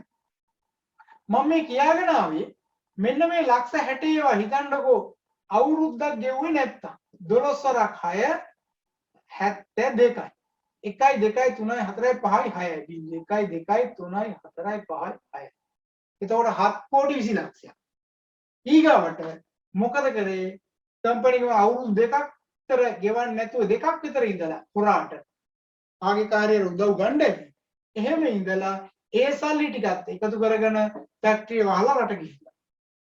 එතකොට එහෙනම් BOI එකේ ඔය වගේ ප්‍රශ්න ගොඩාක් වෙලා තිබුණා සේවකයන්ට අයිති ඒවා. සේවකයෝ හිතාගෙන ඉන්නවා Tamanට හම්බ වෙයි කියලා නම් ගන්න විදියක් නැහැ. ෆන්ඩ් එකට බැර කරන්න නැතුව ගිහිල්ලා ඉඳ දැන් නීති වැඩි කරලා තියෙන්නේ. නමුත් මේ වැඩි කරපු නීති ක්‍රියාත්මක වීම පිළිබඳ ප්‍රශ්න තියෙනවා. අතීතයේ තිබෙන නීතිත් එක්ක රුපියල් 1000ක දඩයක් ගන්න. ඒක හරියන්නේ නැහැ. ඒක තමයි මේ කතා කරලා තිබ්බේ. ගෙවීම් පැහැර හැර ඇති දායක මුදල් දඩ මුදල් සමග ගණන් බලා මහේස්ත්‍රාත් අධිකරණයේ නඩු සාධකයක් ඉදිරිපත් කර මුදල් අය කර ගැනීමට කටයුතු කරනු ලැබේ. ඒතකොට උසාවි දාලා උසාවියෙන් තීන්දුව අරගෙන ක්‍රියාත්මක වෙද්දී අර මිනිස්සු රට අතහැරලා ගිහිල්ලා දායක මුදල් ගණන් බැලිය යුතු ආකාරය මේක කතා කරලා තියෙනවා. ඒතකොට මේ හැම එකක්ම කතා කරවුවොත් මූලික වැඩපසැලකින්නට ගන්නවා. ගිණුම් ඒකාබද්ධ කර ගැනීම. ඒතකොට ඒ ගිණුම් පවත්වාගෙන ඉන්නේ මහ බැංකුවේ මුදල් ආයෝජන හා පොලී ගෙවීම මේ කියන පොලී ප්‍රතිශතය දැන් හම්බ වෙන්නේ නැහැ. නේද? මේ කියන පොලී ප්‍රතිශතය මේ බලන්නකෝ අර මුදල් රැස්වන මුදල් ශ්‍රී ලංකා මහා බැංකුවේ ආරක්ෂිතව තැන්පත් කර ඇති අතර රාජ්‍ය සුරකුම් පත්වල භාණ්ඩාගාර බිල්පත්වල ආයෝජනය කර ඉන් ලැබෙන පොලිය වැල් පොලිය ලෙසට එක් සමාජිකයාගේ ගිණුමට එකතු කරනු ලැබේ. දැනට වාර්ෂික පොලිය 111.5කි. වර්ෂ අවසානයේදී ඒ සමාජිකයාගේ ගිණුම් ශේෂය ගණන් බලා ශේෂපත්‍රයක් සමාජිකයා වෙත එවනවා. දැනට 111.5ක් දැන් ගෙවන්නේ නැහැ. එතකොට මේ එකතු වෙන සල්ලි ආයෝජනය කරන්න කියලා තියෙන ශ්‍රී ලංකා මහා බැංකුවේ භාණ්ඩාගාර බිල්පත් සහ බැලුම් කරවල. ඒ කියන්නේ රජයට අයිති ඒවානේ. ඒතකොට ඒවා රජයට ණය වුණාම එහෙම තමයි ණය ගන්න. ඔයාලා අහලා තියෙනවද නැද්ද මන් දන්නේ නැහැ. එහෙනම් මම පොන්න එකක් පොඩ්ඩක් මතක් කරගන්න. භාණ්ඩාගාර බිල්පත් කියන්නේ මොකද්ද? දැන් රජයට ණය වුණාම හරිද? දැන් මේවා දැනගන්න ඕනේ වනේ. ශ්‍රී ලංකා රජයට සල්ලි ඕන වෙන්නේ ඇයි? ලංකා රජයට ආදායම් කියලා කොටසක් තියෙනවා වියදම් කියලා කොටසක් තියෙනවා. හරිද? අවුරුද්දකට අදාළව බජට් එකක් අපි හදන්නේ. බජට් අයවැය ලේඛනය කියලා කියන්නේ මේ බජට් හදන ඒවා හැම HND කියලා කතා කරනවාට මේ ආදායම හිතන්නකෝ 1000යි කියලා. වියදම 2000 වියදම ඇවිල්ලා 1800. දැන් එන ආණ්ඩුවට මදි කීයක්ද? 800. මේක තමයි අයවැය හිඟේ කියලා කියන්නේ. මෙන්න මේ 800 පියව ගන්න වෙනවා. මේකට රජයකට සිද්ධ වෙනවා ණයට ගන්න. ඒතකොට ඕන විදේශියෙන් ගන්න පුළුවන්. විදේශියෙන් ගන්න බැයි නම් දේශීයව ගන්න පුළුවන්. දේශීයව ගන්නකොට මේ කියන බැංකු මූලාශ්‍ර වලින් අවසානයේ ඇත්තටම ණය ගන්නවා. ඒතකොට බැංකු මූලාශ්‍ර වලින් ගද්දී රජය ණය ගන්නේ කොහොමද? මෙන්න මේව සහතිකයක්. නිකන් කොලයක්. මේකේ ගාලා තිනවා භාණ්ඩාගාර බැඳුම් කර. භාණ්ඩාගාර බිල්පත්. treasury bond and treasury bill කියලා කියන්නේ. භාණ්ඩාගාර බිල්පත් කියලා කියන්නේ අවුරුද්දට අඩු ඒවා. අවුරුද්දක් හෝ අවුරුද්දට අඩු. බැඳුම් කර කියලා කියන්නේ අවුරුද්දට වැඩි සමානලට අවුරුදු 10 5 ඒ වගේ. මෙන්න මේ කොලේ දීලා සල්ලි ගන්නවා. දැන් මේ කොලේ සඳහන් වෙලා තියෙන රුපියල් 1000ක්. හරිද?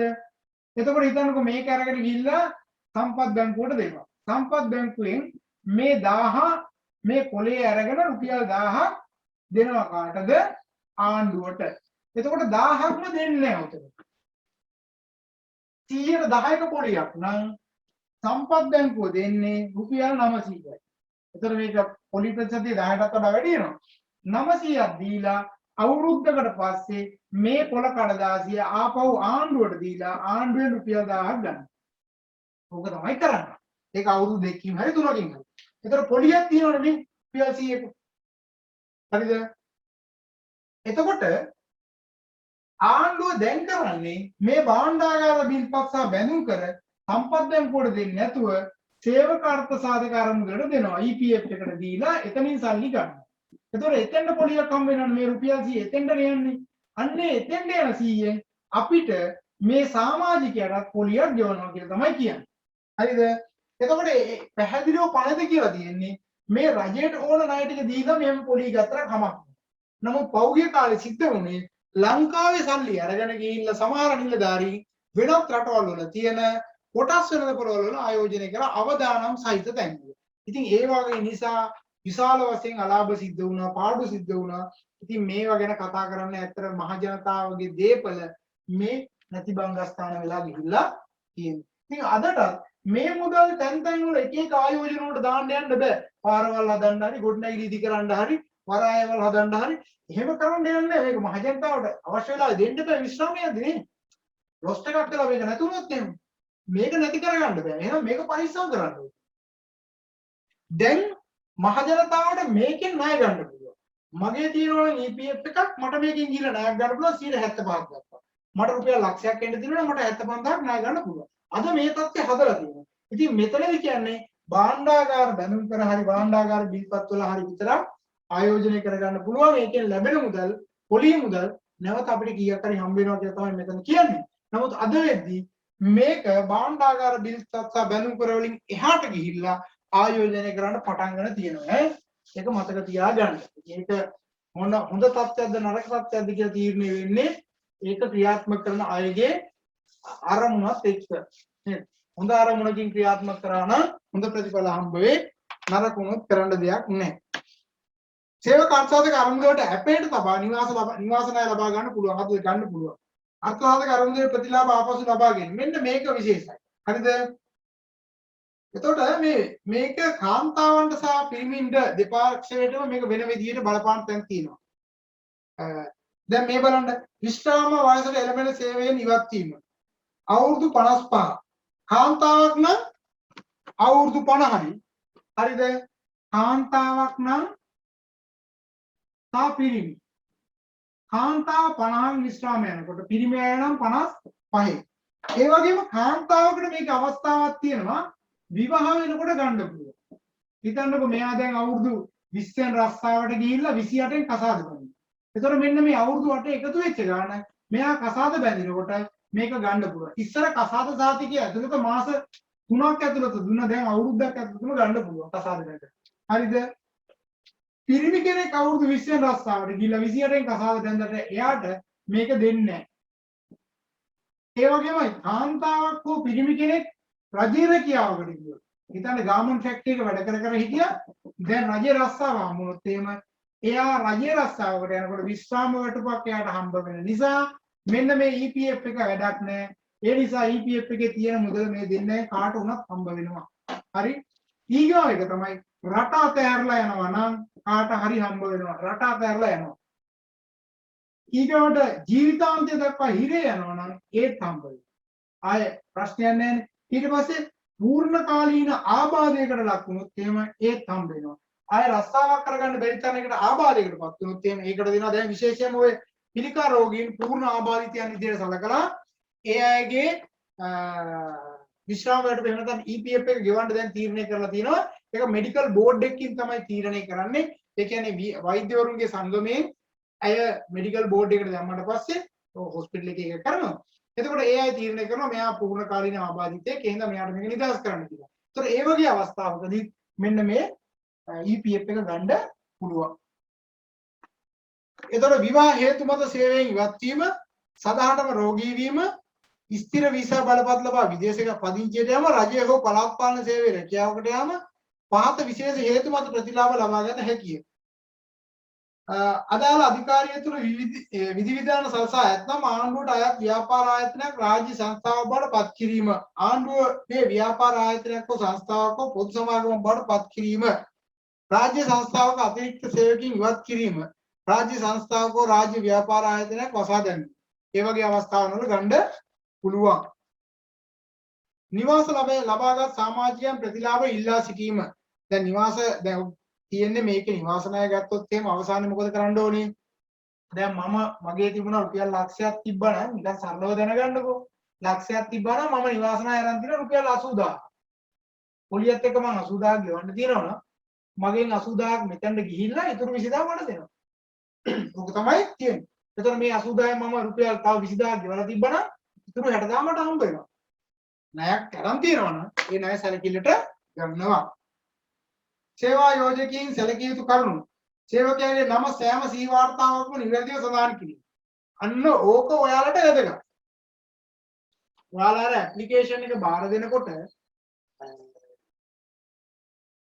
රැකියාව සඳහා බෙදෙනකොට හරියටම නම දෙන්න.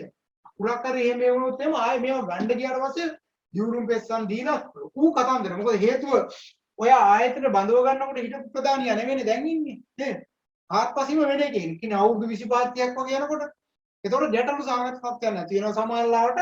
ඒ නිසා හරියටම මේ ඇප්ලිකේෂන් වල පැහැදිලිව තමන්ගේ නම නිවැරදිව ලියන්න.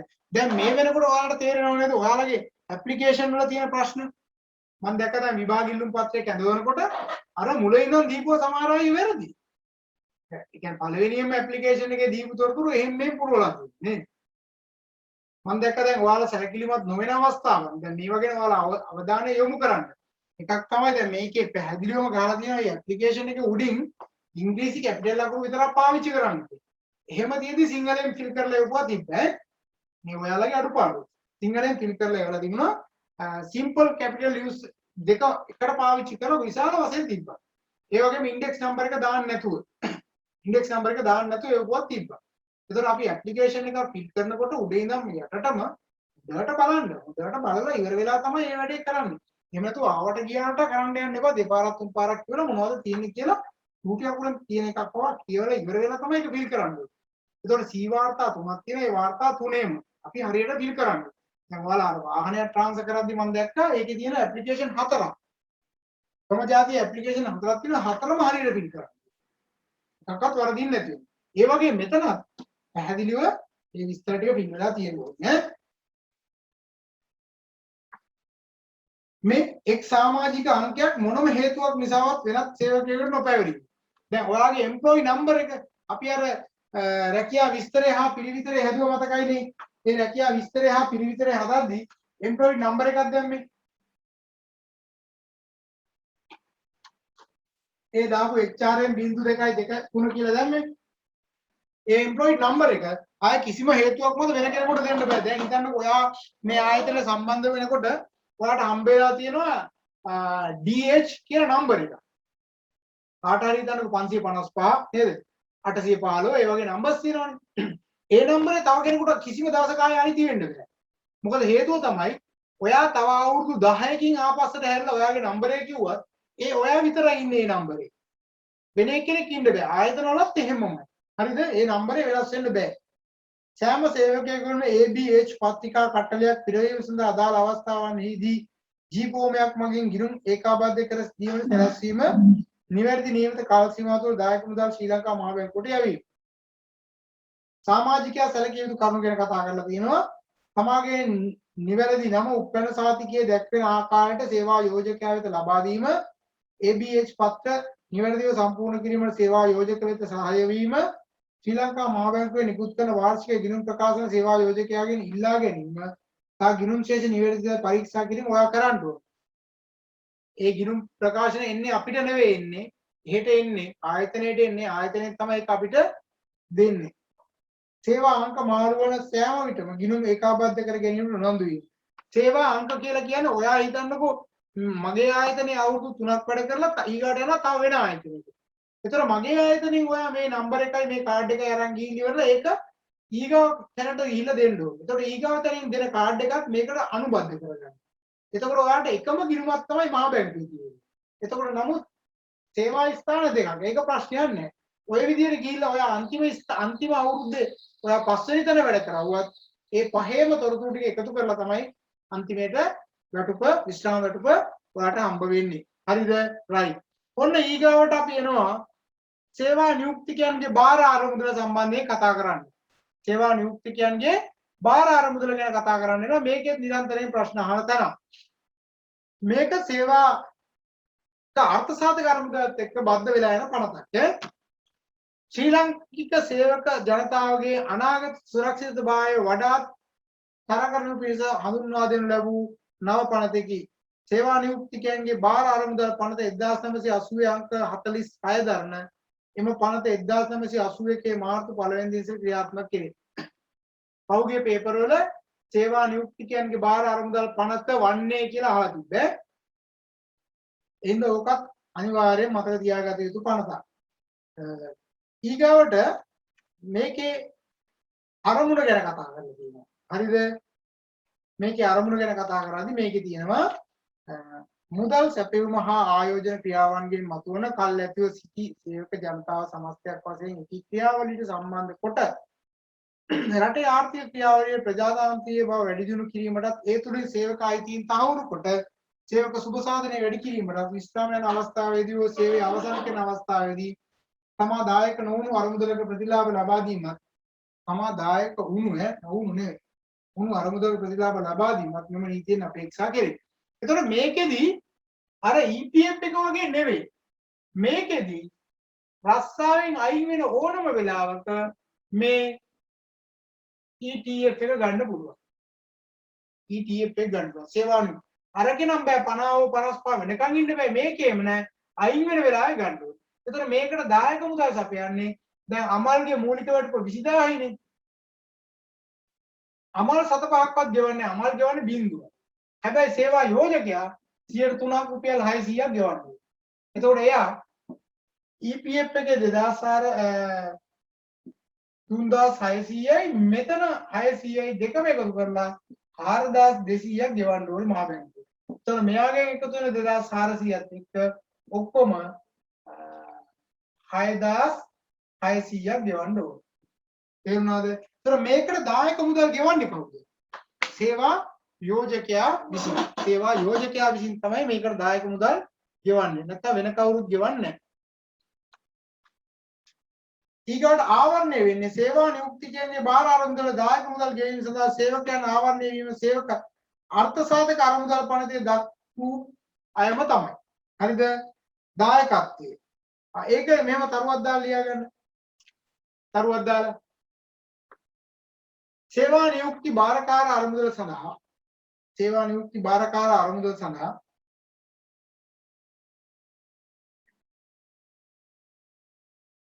දායක මුදල් ගෙවනු ලබන්නේ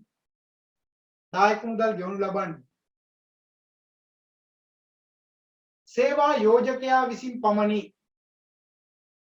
සේවා යෝජකයා විසින් පමණි.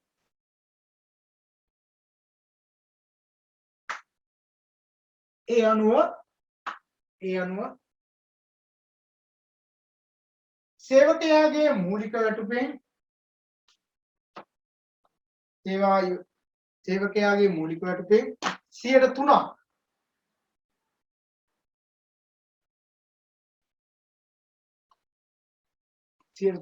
වන පරිදි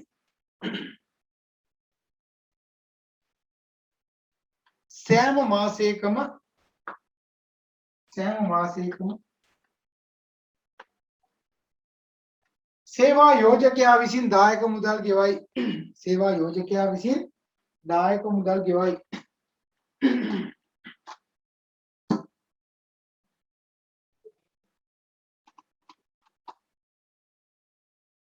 උදාහරණයක් ලියා ගන්න මෙහෙම 2021 ජූනි මාසය සඳහා 2021 ජූනි මාසය සඳහා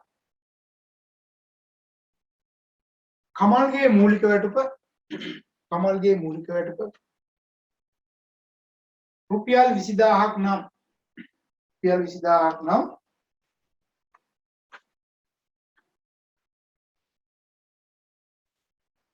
ජූනි මාසය සඳහා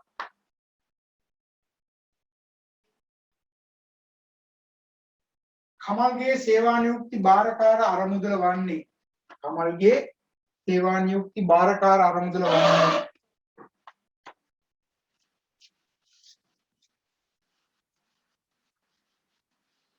පෙන්නන්න 20000 ගුණ කිරීම 3% 600යි.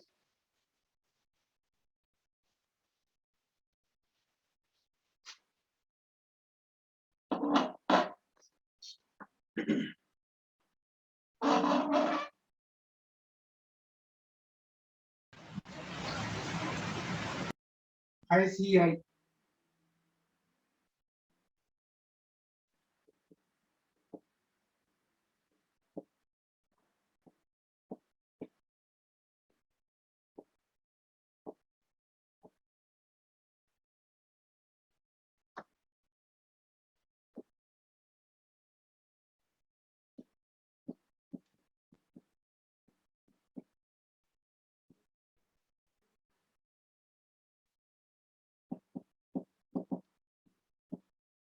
යටින් ලියා ගන්න KY සමාගමේ ජූලි මාසයේ සඳහා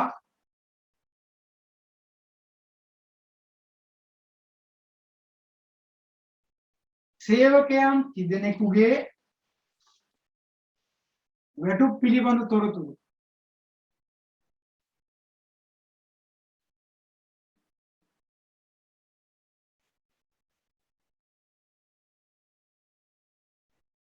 පහත වේ.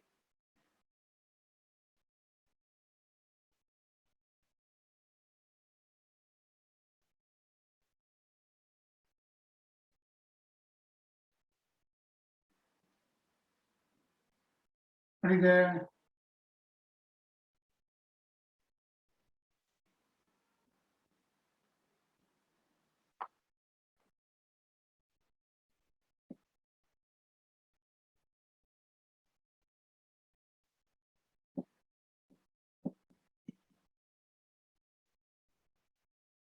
කමල් විමල් කියලා දාගන්න මූලික වැටුප අත්තිකාල දීමනා ප්‍රසාද දීමනා දල වැටුප.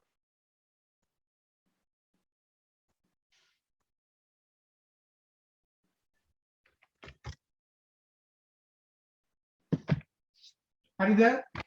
කමල් විමල් කියලා දාගන්න මූලික වැටුප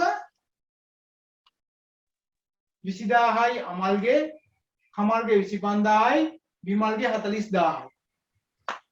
අත්තිකාල දීමනා අමල්ගේ 10000යි, කමල්ගේ 6000යි, විමල්ට අත්තිකාල නැහැ. ප්‍රසාද දීමනා අමල්ට 8000යි, කමල්ට 10000යි, විමල්ට 12000යි. එතකොට දල වැටුප වෙනවා ග්‍රොස් පේ එක වෙනවා 38000යි, 41000යි, 52000යි.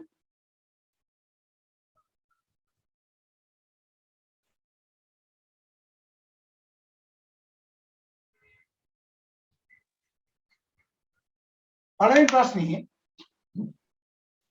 එක් සේවකයාගේ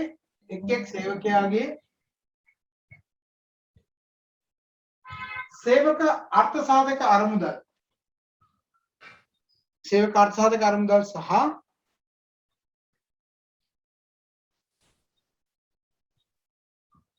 සේවා නියුක්ති භාරකාර අරමුදල ගණනය කරන්න.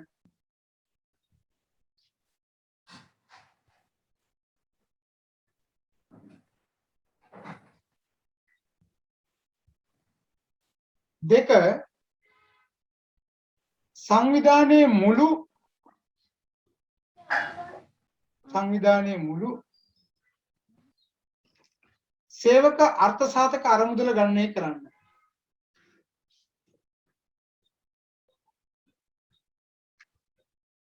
තුන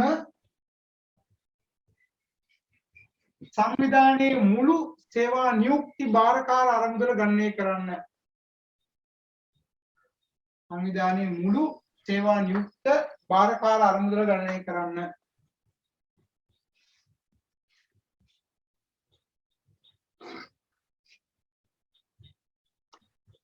අතර මහ බැංකුවේ තැන්පත් කළ යුතු මුළු සේවක අර්ථ සාධක අරමුදල ගණනය කරන්න.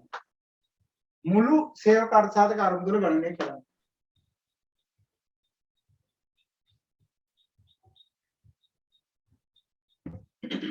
ඊගායක මහ බැංකුවේ තැන්පත් කළ යුතු මුළු සේවා නියුක්ත භාරකාර අරමුදල ගණනය කරන්න. මුළු සේවා නියුක්ත භාරකාර අරමුදල ගණනය කරන්න.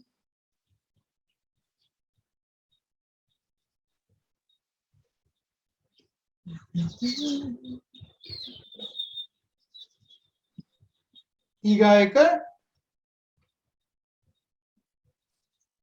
සංවිධානයේ විසින් ගෙවිය යුතු මුළු දායක මුදල් වරහන් ඇතුලේ දාන්න සේවක අර්ථ සාධක සහ සේවා නියුක්ති දෙකේම එකතු ගණනය කරන්න.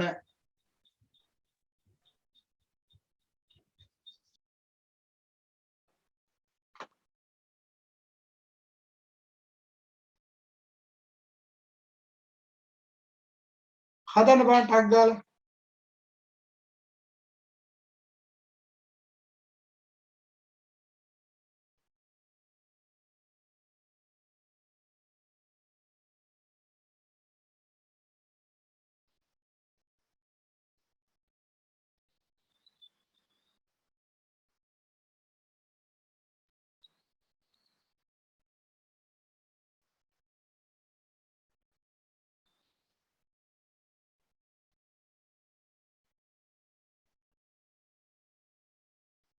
ටක් ගාලා ගන්න. ඒකල ඔයාගේ උත්තර ටික මේ chat box එකට දාන්න. මම බලන්නම්.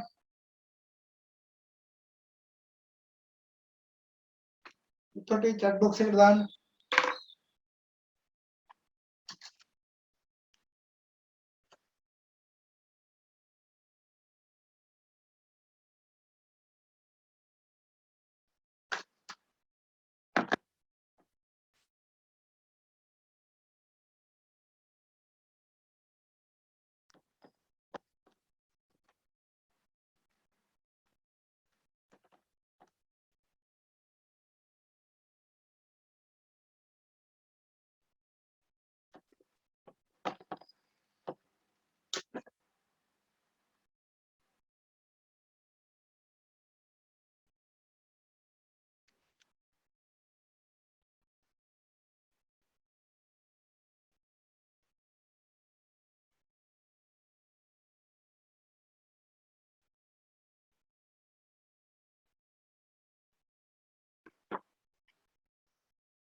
හරියටම ගන්න.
අවසාන උත්තරේ දාන්න.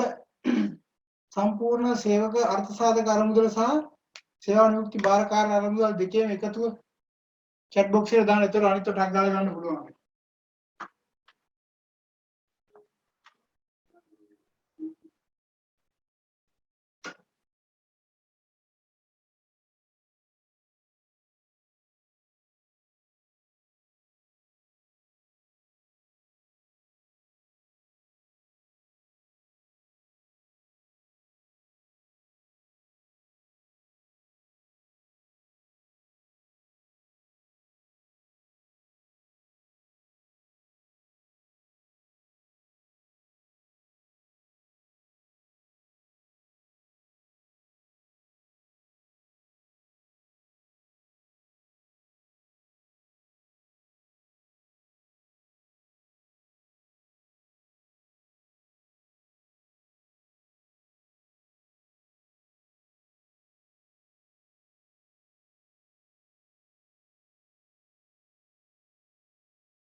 උත්තරේ ආපුවයි දාන්න.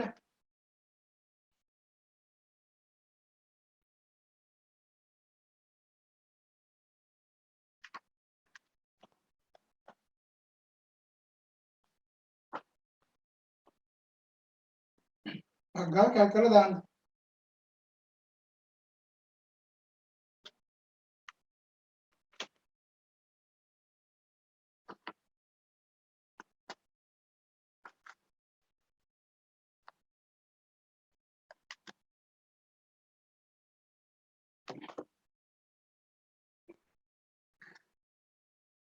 බලන්න ඔයාලට මේ උත්තර ආවද කියලා නේද? ඔයාලට කල්ලාපාල් කියන්න පුළුවන්. අමල්ගේ 20000ට 100ට 8ක් කියලා කියන්නේ කීයක්ද? අමල්ගේ 20000ට 8ක් කියලා කියන්නේ 1600යි. හරිද? එතකොට කමල්ගේ 25000ක් තියෙන්නේ. එහෙනම් 2000යි. විමල්ගේ 40000ක් තියෙන්නේ 3200යි. එතකොට ඒ වෙනුවෙන් ආයතන ප්‍රධානියා ගෙවනවා අමල්ට 2400 112ක්, කමල්ට 3000ක් ගෙවනවා 112ක්, විමල්ට ගෙවනවා 4800ක්. එතකොට සම්පූර්ණම සේවක අර්ථ සාධක අරමුදල් අමල් වෙනුවෙන් යනවා 4000ක්, කමල් වෙනුවෙන් 5000ක් යනවා, විමල් වෙනුවෙන් 8000ක් යනවා. මුළු එකතුව ගත්තොත් එම 17000යි. හරිද?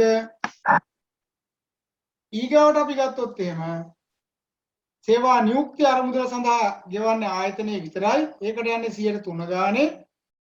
ඒ 103 ගාන යනවා අමල්ට 600යි, කමල්ට 750යි, විමල්ට 1200යි. ඒකේ මුළු එකතුව ගත්තොත් 2550යි. සම්පූර්ණම ওই දෙකේම එකතුව ගත්තොත් එහෙම 19500යි. එතකොට මේ 19500 ඇතුලේ ආයතනයේ ගෙවන්න වෙන්නේ කීයද? ආයතනයේ ගෙවන්න වෙන්නේ මේ 19500න් කීයද?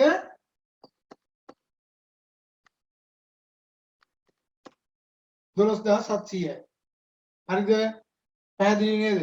දැන් ඔයාලට ලකුණු 4කට විතර මේ වගේ කෑල්ලක් දුන්නොත් එහෙම හදා ගන්න පුළුවන් නේ. මේකත් එක්ක තව එන ඊගා එක තමයි පාරිතෝෂික. ඔය දෙකෙන් තමයි අහන්නේ. ඒතකොට අපිට ඊගාට තව කතා කරන්න තියෙන ඊගා පනතක් තියෙන පාරිතෝෂික පනත. ඔය 53 තමයි ගණන් ආශ්‍රයෙන් අපිට පහුගිය පේපර් පුරාවටම ඇවිල්ලා තිබ්බේ. හරිද? හරි. එහෙනම් අපි එනවා ඊගාවට ඒකම ප්‍රතිලාභ ලබා ගැනීම සඳහා මේක රැකියාවෙන් ඉවත් වීමේදී අවුරුදු 5කට එක් කතාවක් බැගින් පනතේ තියෙන්නේ. ඒතර 5කට අවුරුදු 5ක් ඇතුළත කලින් අයින් වෙනවා නම් නමුත් ඒක ඊට එහා ගිහිල්ලා වර්තමානයේ දැන් ඒ වෙනස් වීමත් එක්ක යම් ගැළපීම් එක ගන්න පුළුවන්. හදිසි අනතුරකට හෝ අසනීප තත්ත්වයක් හේතු කොටගෙන ඇතිවන ශාරීරික දුබලතාවයක් නිසා සමාජිකයාගේ මරණයේදී අර කිව්ව ටිකමයි. වයස අවුරුදු 70 දක්වා ලැබෙන ජීවිත ආරක්ෂණ වර්ගයේ පූර්ණ නිත්‍ය දුබලතා ආරක්ෂණය හෘද සත්කමක් සඳහා රුපියල් ලක්ෂයක් දක්වා ගෙවීම හම්බ වෙනවා.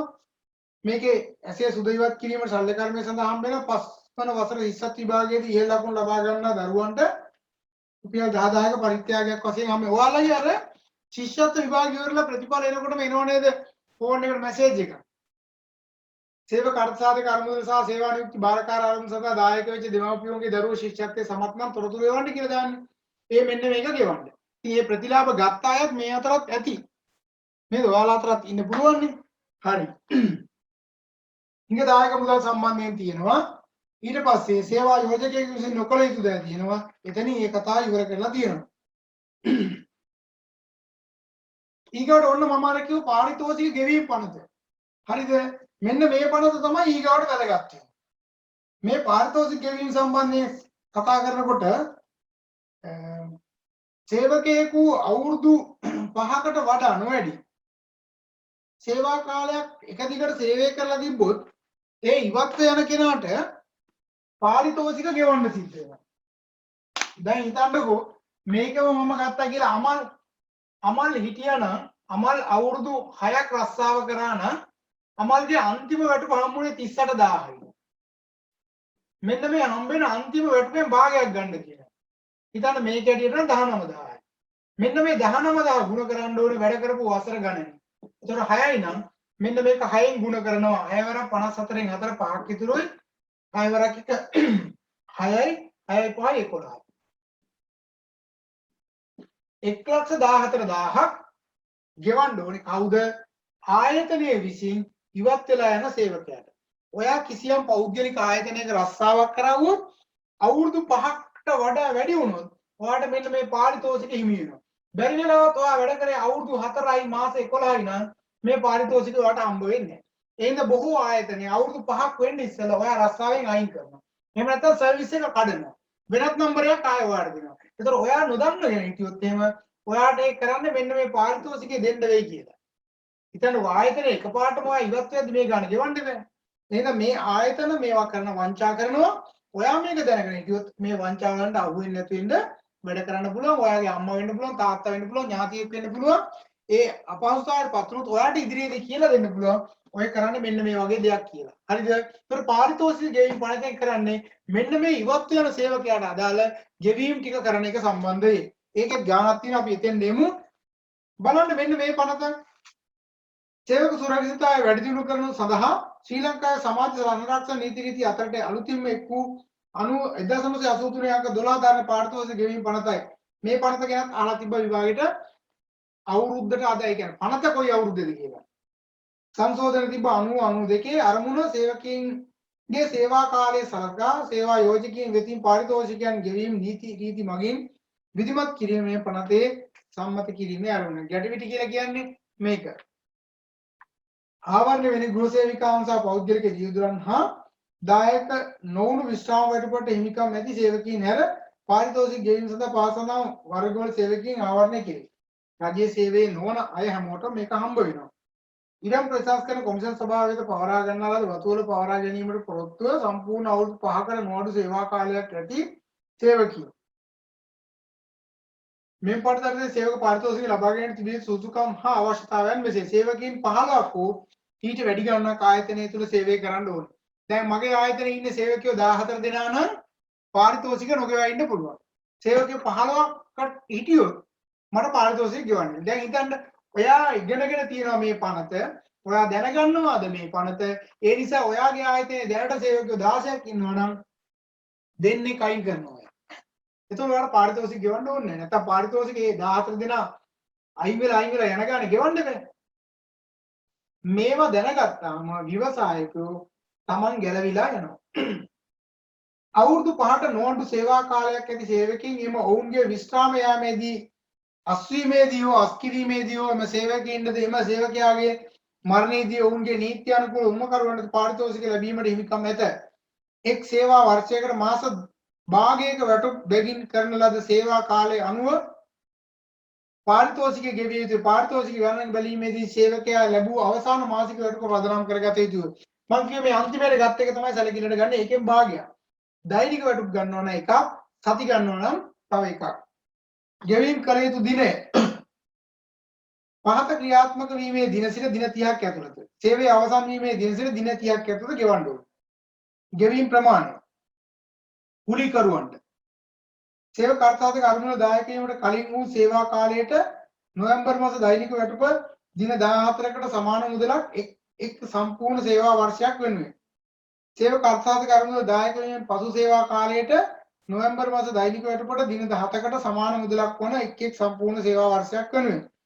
කුලිකරුවෙකුගේ නොවන සේවකයෙකුට 72 අගෝස්තු 26 වෙනිදා ඉඩම් ප්‍රශාසන කොමිෂන් සභාවේ පවරා ගන්නා වත්තක සේවය කරව. ඒ මාසයේ වෙනුවෙන් ගෙවිය යුතු වැටුප සම්පූර්ණ සේවා වසර ගණන අර්ථ සාධක අරමුදලට සේවා යෝජකයා විසින් ගෙවා ඇති දායක මුදල් ප්‍රමාණය. ඒකත් සැලකිල්ලට ගන්නවා. එතකොට මේකේ තියෙන්නේ ඒ සම්බන්ධයෙන් ඊට පස්සේ පවරා ගන්නා වතු වලට අමතරව තියෙනවා පාරිතෝෂික ගණන් බැලිය යුතු ආකාරයේ මාසික වැටුප් ලබන සේවකයන් සඳහා. මෙන්න මේක තමයි අපෙන් අහන්නේ. අවසානයේ ලැබූ මාසික වැටුප බෙදුවා සේවා වර්ෂ ගාණෙන් ගුණ කරනවා. එතකොට ලැබිය යුතු පාරිතෝෂිකය එනවා. දෛනික වැටුප් ලබන සේවකයන් අවසානයේ ලැබූ දින 14ක වැටුප සේවා වර්ෂ ගාණෙන් ගුණ කරනවා.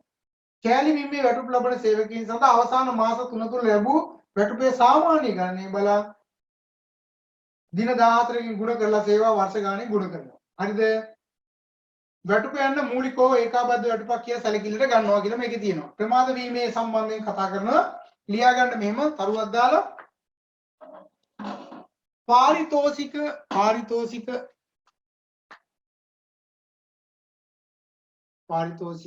ගෙවීම් සිදු කළ යුතු වන්නේ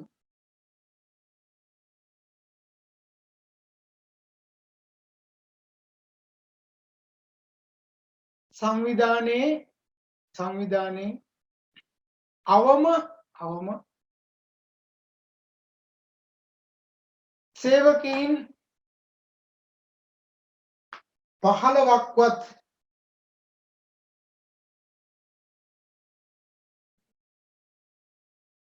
නිරත වනවා නම් පමණි.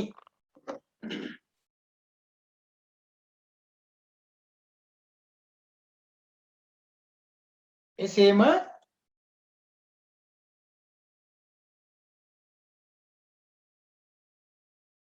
අදාළ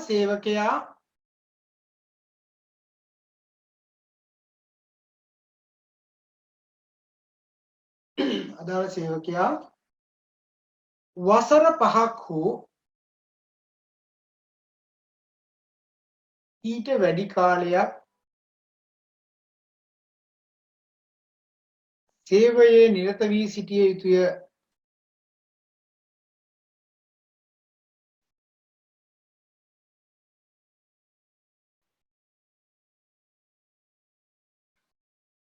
මේකෙදී අපි මාසයක විතරක් ගැන කතා කරමු. සාමාන්‍යයෙන් මාසිකව වැටුප්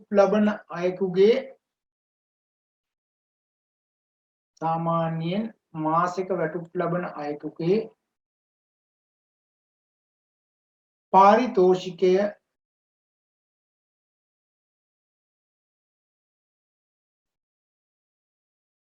පහත පරිදි ගණනය කරයි.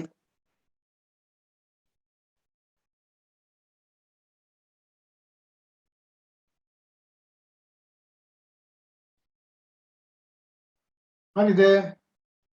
සූත්‍රය ලියා ගන්න. අවසන් මාසයේ ලබාගත් වැටුප පාරිතෝෂිකය සමානයි අවසන් මාසයේ ලබාගත් වැටුප බෙදීම 2 ගුණ කිරීම වැඩ කළ වර්ෂ ගණන.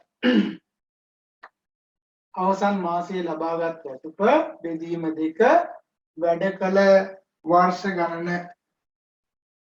ඔතන විශේෂයෙන් සමානලාට පූර්ණ වර්ෂ තමයි සැලකිලිට ගන්නේ.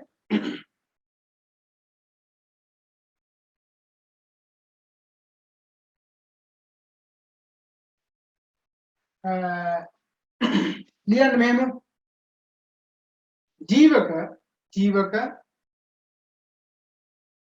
වසර 12ක සේවා කාලයක් අවසන් කරන විශ්‍රාම ගන්නා ලද අතර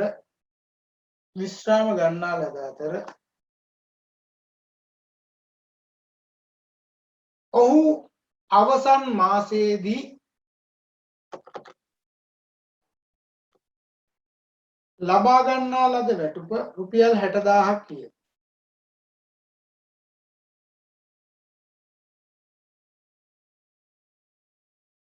මෙම ආයතනයේ සේවකයන් 29 දෙනෙක් සිටී.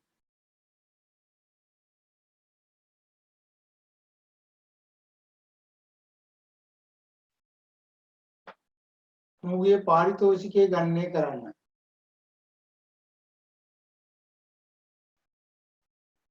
කීයද බලන්න. 60000 බෙදීම 2 ගුණ කිරීම 12.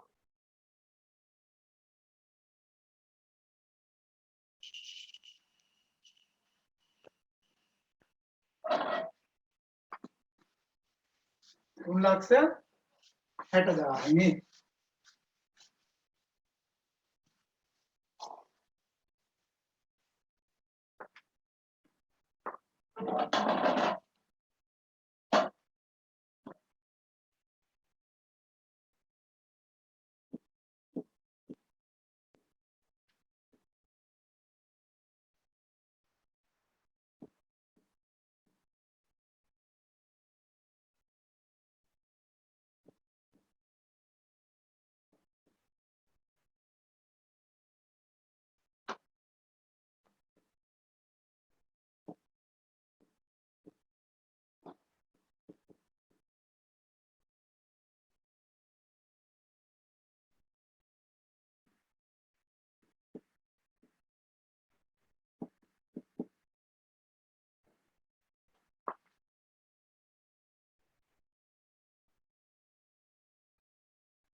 මේ වගුව සම්පූර්ණ කරන්න තියෙන්නේ.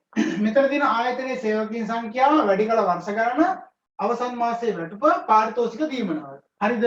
මම සේවකයෝ දාන්න මෙතන ඉන්නවා සංජීව අමරසිරි ආසිරි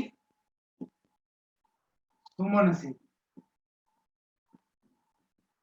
නිර්මලා හරි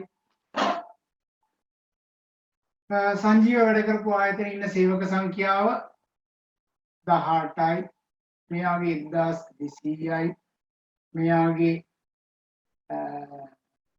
21යි මෙයාගේ 14යි මෙයාගේ 70යි වැඩ කල වර්ෂ ගණන මේ කියන එක මෙයා 5යි මෙයා 8යි මෙයා 4යි මෙයා 11යි මෙයා 13යි අවසන් මාසයේ වැටුප මෙයාගේ 65000යි මෙයාගේ 70000යි මෙයාගේ 48000යි මෙයාගේ 54000යි මෙයාගේ 28000යි ආපහු මම කියන්න බලාගන්න සේවකයා සංජීව අමරසිරි ආසිරි සුමනසිරි නිර්මලා හරිද ආයතනයේ ඒ සේවකයාගේ ආයතනයේ ඉන්න සේවක සංඛ්‍යාව තමයි මේ පළවෙනි එකේ තියෙන්නේ ආයතනයේ සේවකයන් සංඛ්‍යාව 18යි 1200යි 21යි 14යි 70යි සංජීවගේ 18යි අමරසිරිගේ 1200යි ආසිරිගේ 21යි සුමනසිරිගේ 14යි නිර්මලාගේ 70යි ඒ අය වැඩ කරපු වර්ෂ ගණන දීලා තියෙන සංජීව 5යි අමරසිරි 8යි ආසිරි 4යි සුමනසිරි 11යි නිර්මලා 13යි ඒ අයගේ අවසන් මාසයේ වැටුප දීලා තියෙනවා සංජීවගේ 65000යි අමරසිරිගේ 70000යි ආසිරිගේ 48000යි සුමනසිරිගේ 54000යි නිර්මලාගේ 28000යි හරිද හරි දැන් පාරිතෝෂික හොයන්න එක එක්කෙනාගේ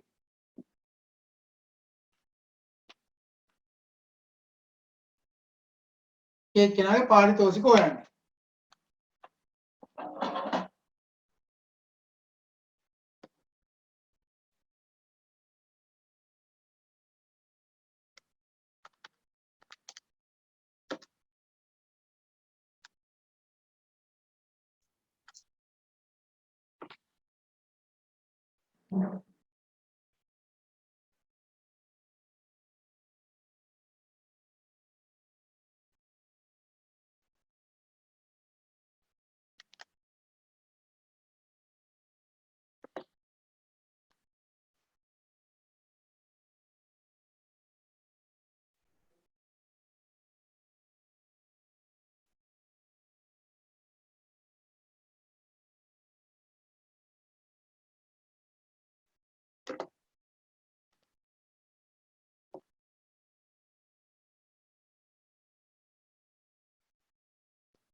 පස් දෙනාගේ වෙන වෙනම හොයන්න ඈ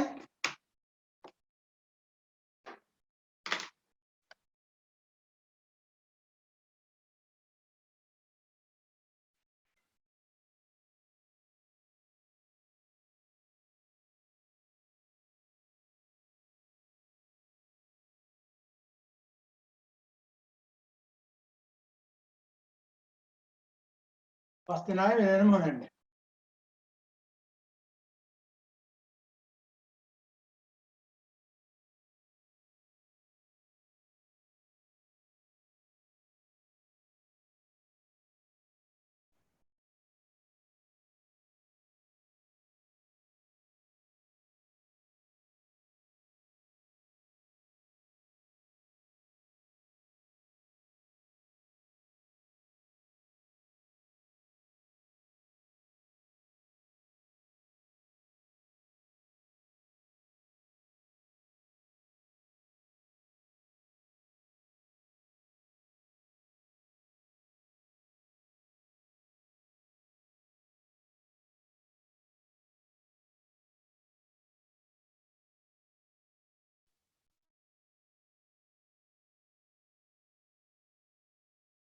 උත්තර දාලා තිනවා.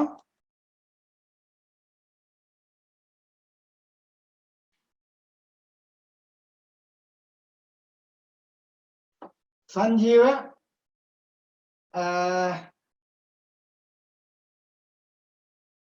1,60,500යි. අමරසිරි 2,80,000යි. ආසිරිටත් දාලා 96,000ක්. සුමනසිරිට පාරිතෝෂික නැත. සේවක සංඛ්‍යාව අවම. නිර්මලා 1,82,000යි. හැබැයි ආසිරිට හම්බ වෙනවද? ආසිරිටත් නැත නේද? ඔව් ඒකයි පටලවා ගන්න එපා. ආසිරිට හම්බ වෙන්නේ නැහැ. ඇයි ආසිරිට හම්බ වෙන්නේ නැත්තේ? දැන් ඔයාලට මේ කතා කරන ගමම මේ ගාන දීලා මෙහෙම නම් අනිත් වෙලාවේ පැටලෙන්නත් පුළුවන්. හරි? පැටලෙන්න පුළුවන් ඔය ඔක්කොම එක ගොඩේ දැම්මොත්. එතකොට මේකේ මෙයාට හම්බ වෙන්නේ නැති වෙන්න හේතුව තමයි ආසිරිට හම්බ වෙන්නේ නැති වෙන්න ආසිරි වැඩ කරලා තියෙන අවුරුදු 4යි. එහෙනම් 5ට වඩා අඩු නිසා මෙයාට හම්බ වෙන්නේ නැහැ පාරිතෝෂික 0යි. ඒ වගේම මෙතන සුමනසිරිට හම්බ වෙන්නේ නැහැ. ඇයි ඒ? සුමනසිරිට හම්බ වෙන්නේ නැත්තේ සුමනසිරිගේ ආයතනයේ ඉන්න සේවකයෝ කීයද? 14යි නේද?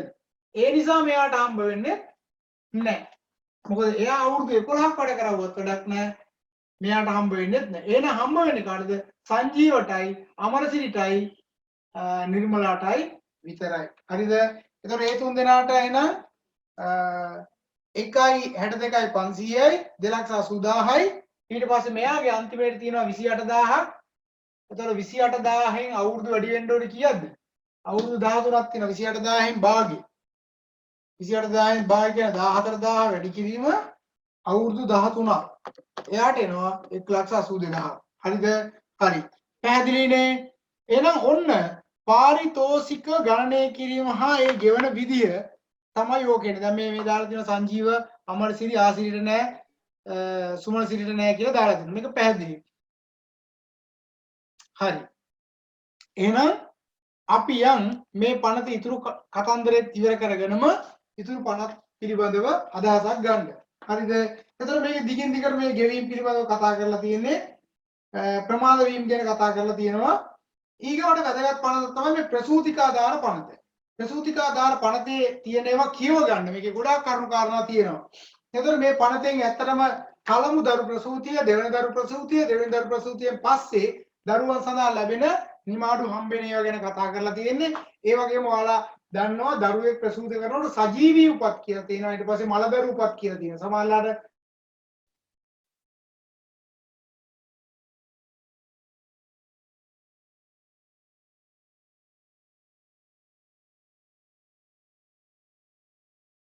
හරිද?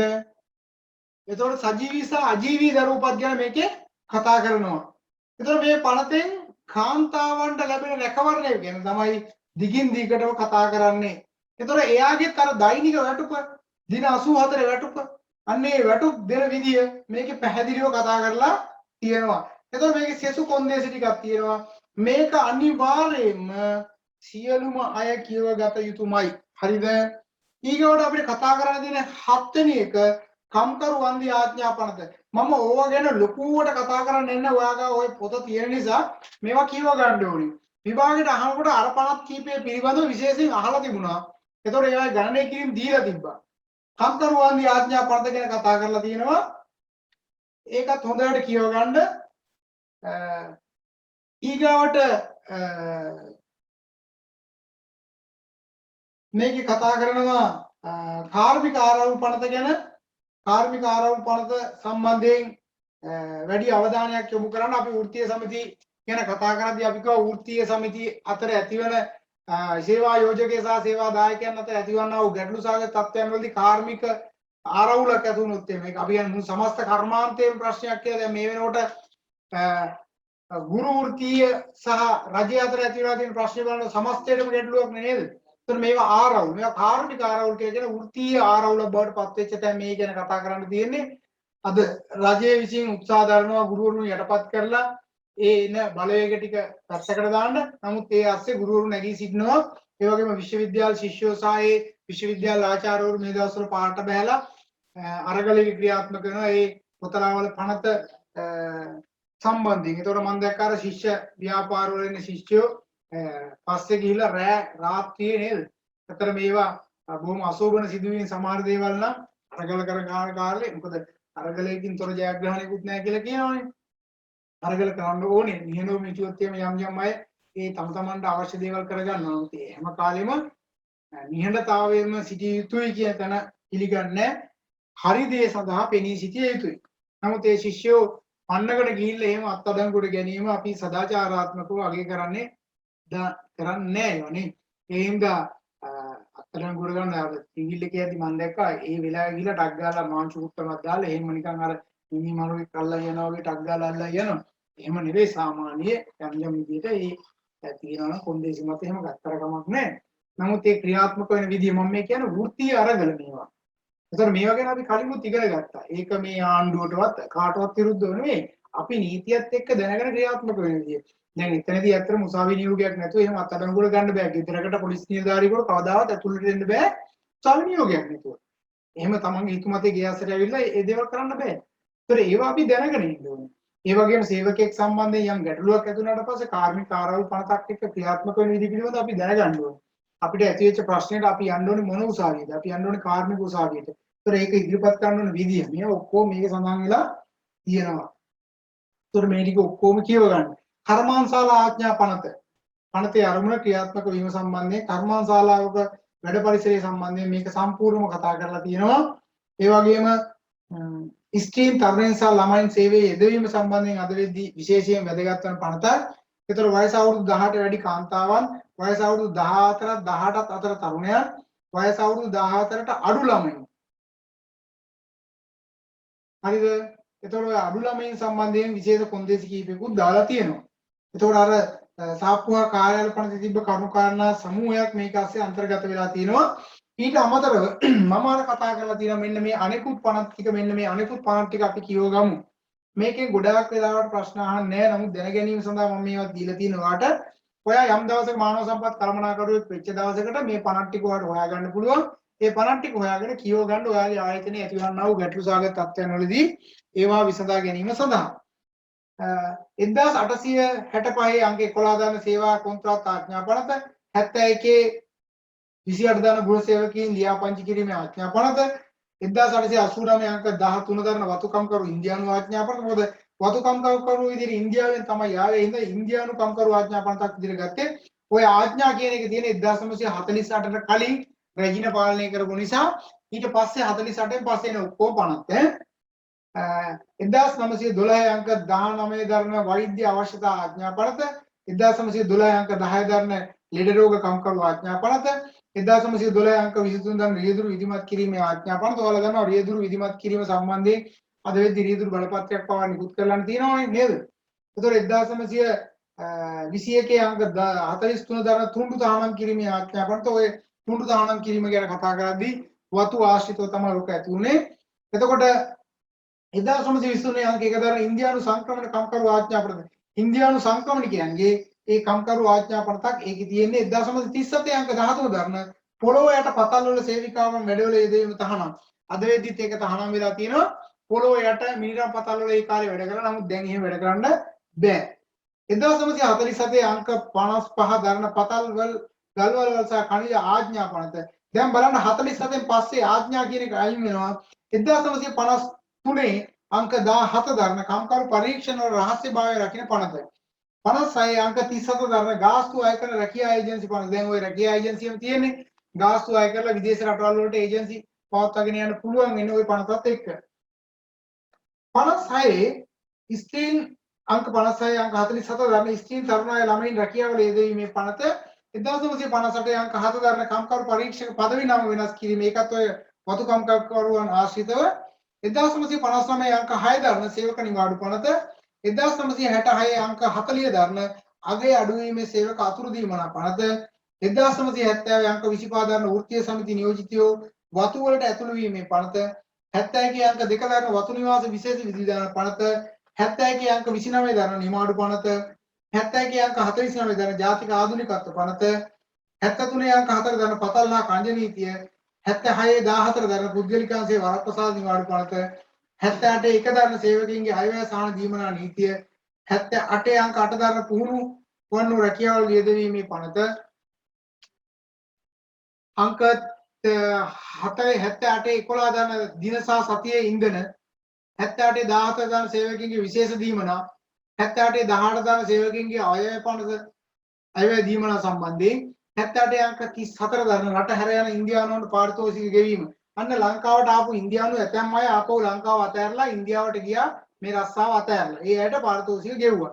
79 අංක 32 දරන සේවක මණ්ඩල පනත 79 අංක 65 දරන සේවක අමතර දීමනා පනත 81 අංක 72 දරන වතු සේවක දීමනා පනත 1985 අංක 21 දරන ශ්‍රී ලංකා විදේශ රැකියා කාර්යාංශ පනත. හරිද? ඔය පනත් ටිකත් එක්ක ඔය පනත් ටික ඉවර වෙනවා. ඔයාලා අනිවාර්යයෙන්ම මෙන්න මේක හොඳට කියව ගන්න. මේක ඊට පස්සේ අපිට කතා කරන්න තියෙන කේස් ස්ටඩි එක ගැන ලබන සතියේ අපි කේස් ස්ටඩි එක ගැන කතා කරනවා. අද වෙද්දි ඔයාලට තියෙන වැදගත්ම දේ තමයි ඔයාලා දන්නවා මේ වෙනකොට පරිපාලන සේවා විභාගය ගැසට් කරලා තියෙනවා. එතකොට පරිපාලන විභාගයට ඇප්ලයි කරන අය ඉන්නවා මේ පන්තියේ තියෙනවා. එතකොට උපාධි ඉවර නම් ඔයාලට දාන්න පුළුවන්. එතකොට ඔයාලා උපාධි ඉවර වෙච්චාට පස්සේ හරිද මේකේ තියෙන වටිනාම දේ තමයි පරිපාලන සේවයට බඳවගන්නේ සාමාන්‍ය 200ක් 300ක් වගේ ප්‍රමාණයක්. පරිපාලන සේවයට ගියා කියන්නේ ජීවිතයයි ගොඩ කියන්නේ ගොඩේම ගොඩනේ. ඒ ගැන කතා කරන්න දෙයක් නැහැනේ. නේද? විසාපති කෙනෙක් වගේ එකපාරට වුණොත් එහෙම එතනින් එහා යන්න පුළුවන් උපරිමයටම ගියා ඒක. එතකොට උපාධිය තියෙන ඔක්කොටම මේක ලියන්න පුළුවන්. හිතන්නකෝ 60000ක් ලියනවා කියන. මේ 60000ක් ලියනකොට මේකෙන් ගන්න 250යි එහෙම නැත්නම් 300යි නම් මේ 300 අතරට එන්න ඔයා මෙතන අනිවාර්යෙන් කඩේ විභාගයක් තියෙනවා. හරිද? මේ කඩේ විභාගේ පාස් වෙන්න ඕනේ. එතකොට මේ කඩේ විභාගේ පාස් වුණා නම් හිතන්නකෝ 20000ක්. එතකොට මේ කඩේ විභාගේ 20000ක් පාස් වුණාට පස්සේ ඔන්න ඔයාට ඉන්ටර්විව් තියෙනවා. මේ ඉන්ටර්විව් එකෙන් තමයි ඊට පස්සේ මේක කඩලා ගන්න. එතකොට ඔයාට මානව සම්පත් කළමනාකරන මේ ඩිප්ලෝමා එක හැදෑරීම තුලින් තියෙන ප්‍රධානම වාසිය තමයි ඔයාට මේ කඩේ විභාගය සඳහා ලකුණු 40ක් විතර මේකෙන් ගන්න පුළුවන්. HRM එක මේක ඩිප්ලෝමා එක ඉවර කරපුවම ඔයාට ලකුණු 40ක් විතර මේකෙන් ගන්න පුළුවන්. මේ කේස් ස්ටඩි එකේම අනිවාර්යයි. මොකද ලංකාවේ පහුගිය කාලේ කේස් ස්ටඩි සම්බන්ධයෙන් සිද්ධි අධ්‍යයනය සම්බන්ධයෙන් පරිපාලන විභාගයේ රජයේ ඉන්න ගුරුවරුන්ට සහ ඒ අයට පහුගිය කාලේ මට ආරාධනා කරා මම තමයි ගිහලා දේශන ටික පැවැත්තුවේ. හරිද? ඒ නිසා ඒක එහෙම් පිටින් ඔයාලට දැන් මේක කරනවා මම. ඒක කරනවා. ඒතකොට ඔයාලා මෙතන කවුරු හරි ඉන්නවා නම් කේස් ස්ටඩි එක සම්බන්ධයෙන් මේ වැඩේ කරගන්න පුළුවන්, ගොඩ දා ගන්න පුළුවන්. පරිපාලන සේවයේ ඉන්න අය ඉන්නවා නම් මට දැනුම් දීමක් කරන්න ඉදිරියේදී ඔයාලා වෙනුවෙන් මම ඕනනම් දේශන දෙකක් තුනක් සංවිධානය කරලා ලෑස්ති කරලා දෙන්න කේස් ස්ටඩි සම්බන්ධයෙන් විශේෂයෙන්. හරිද? ඒතකොට ඒ chance එක මෙතන එනවා. ඒ විතරක් නෙවෙයි ඔයා මේ විභාගේ පාස් වුණාට පස්සේ මෙන්න මේ මෙතනින් මේකෙන් මෙහාට එන්න නම් ඔයාට අනිවාර්යයෙන්ම අමතර සුසුකම් මොනවද කියලා ඔයා බලද්දි මතක තියාගන්න උපාධි සාධකයේ ලකුණු 5ක් හිමි වෙන තැන මේකට ලකුණු 3ක් දීලා තිබ්බා. ඒතකොට ඒ නිසා අනිවාර්යයෙන්ම මේ 300 අතරට එන්න වැඩි ඉඩකඩක් ඔයාට හම්බ වෙනවා. ඉහළ ඉඩකඩක් හම්බ වෙනවා. පරිපාලන සේවයේ ගිය පාර පාස් වෙලා මේ විභාගේ පාස් වෙච්ච අය අපේ ඩිප්ලෝමා එක පාස් වෙලා සාධිය ගත්තා එතෙන්ද ගියා. ඒ නිසා ඔයාලට විභාගේ පාස් වෙලා ඉන්න උපාධිය අවසන් කරපු අයට දැනටත් ඒ chance එක තියෙනවා මේක ඉවර කරගන්න පුළුවන්. ඒ වගේම අනාගතයේ විභාග ඉවර කරනකොට ඔයාගේ උපාධියත් ඉවර වෙලා මේකත් ඉවරලා තියෙනවා කියන්නේ ඔයා එතෙන්ද සුසුකම් ලබලා. ඒ නිසා මේකේ ඇතුලේ තියෙන ඒ වාසි ටික දැනගන්න මේ සහතිකයේ තියෙන වටිනාකම දැනගන්න. මොකද මේක අද සමාජලාට ඔයාලට වටිනාකම නොතේරුණාට අනාගතයේ මේකේ වටිනාකම එන්න එන්න තේරෙන්න ගන්නවා. මොකද පහුගිය අවුරුදු වල විභාග ලියපුවා දැන් කතා කර මේකේ තොරතුරු විස්තර ඇප්ලිකේෂන් වල ෆිල් කරනවා. හරිද? ඒ නිසා ඒක ඔළුවේ තියාගන්න. ඔයාලගේ විභාගයේ සැප්තැම්බර් මාසයේ පළවෙනි දෙවෙනි සතිය ඇතුළත තීරණය වෙයි. ඔයාලගේ ඇඩ්මිෂන් එක තව සති දෙකකට පස්සේ ඔයාලට හම්බ වෙයි. ඒක ක්‍රියාත්මක වෙයි. මේ වෙනකොට පේමන්ට්ස් ගෙවලා නැති අය ඉන්නවා යම් ප්‍රමාණයක්. ඒ අයට මේ ඉන්න සති කීපය ඇතුළත ඒක ගෙවාගෙන යන්න පුළුවන්. ඔයාලා ගෙවද්දි සම්පත් බැංකුවේ account එක හැම වෙලාවෙම පාවිච්චි කරන්න. බැරිම වුණොත් විතරක් ලංකා බැංකුවේ account එක පාවිච්චි කරන්න. ඒතකොට ලබන සතිය අපි case study ගැන කතා කරන්න පටන් ගන්නවා. ඒ නිසා ඒක අනිවාර්යයි. ඒ නිසා අනිවාර්යයෙන්ම ලබන සතියේ සියලුම දෙනා මේකට සම්බන්ධ වෙන්න case study එක ගැන ලියන්න තියෙන්නේ. case study එකට අදාළව මේකේ මම දීලා තියෙන කරුණු කාරණා ටිකක් තියෙනවා case studies කීපයක්. ඒ ටික ඔක්කොම කියවගෙන ඉන්න මම පන්තියේ case study කීපයක් කතා කරනවා. හරිද? එතකොට මේ ටික ඉවර වුණාට පස්සේ තවත් පාඩම් දෙකක් විතර අපිට කතා කරන්න තියෙනවා. ඊට පස්සේ අපිට අපේ කටයුත්ත ඉවර කරගෙන ෆයිනල් එක්සෑම් එක දක්වා යන්න පුළුවන්.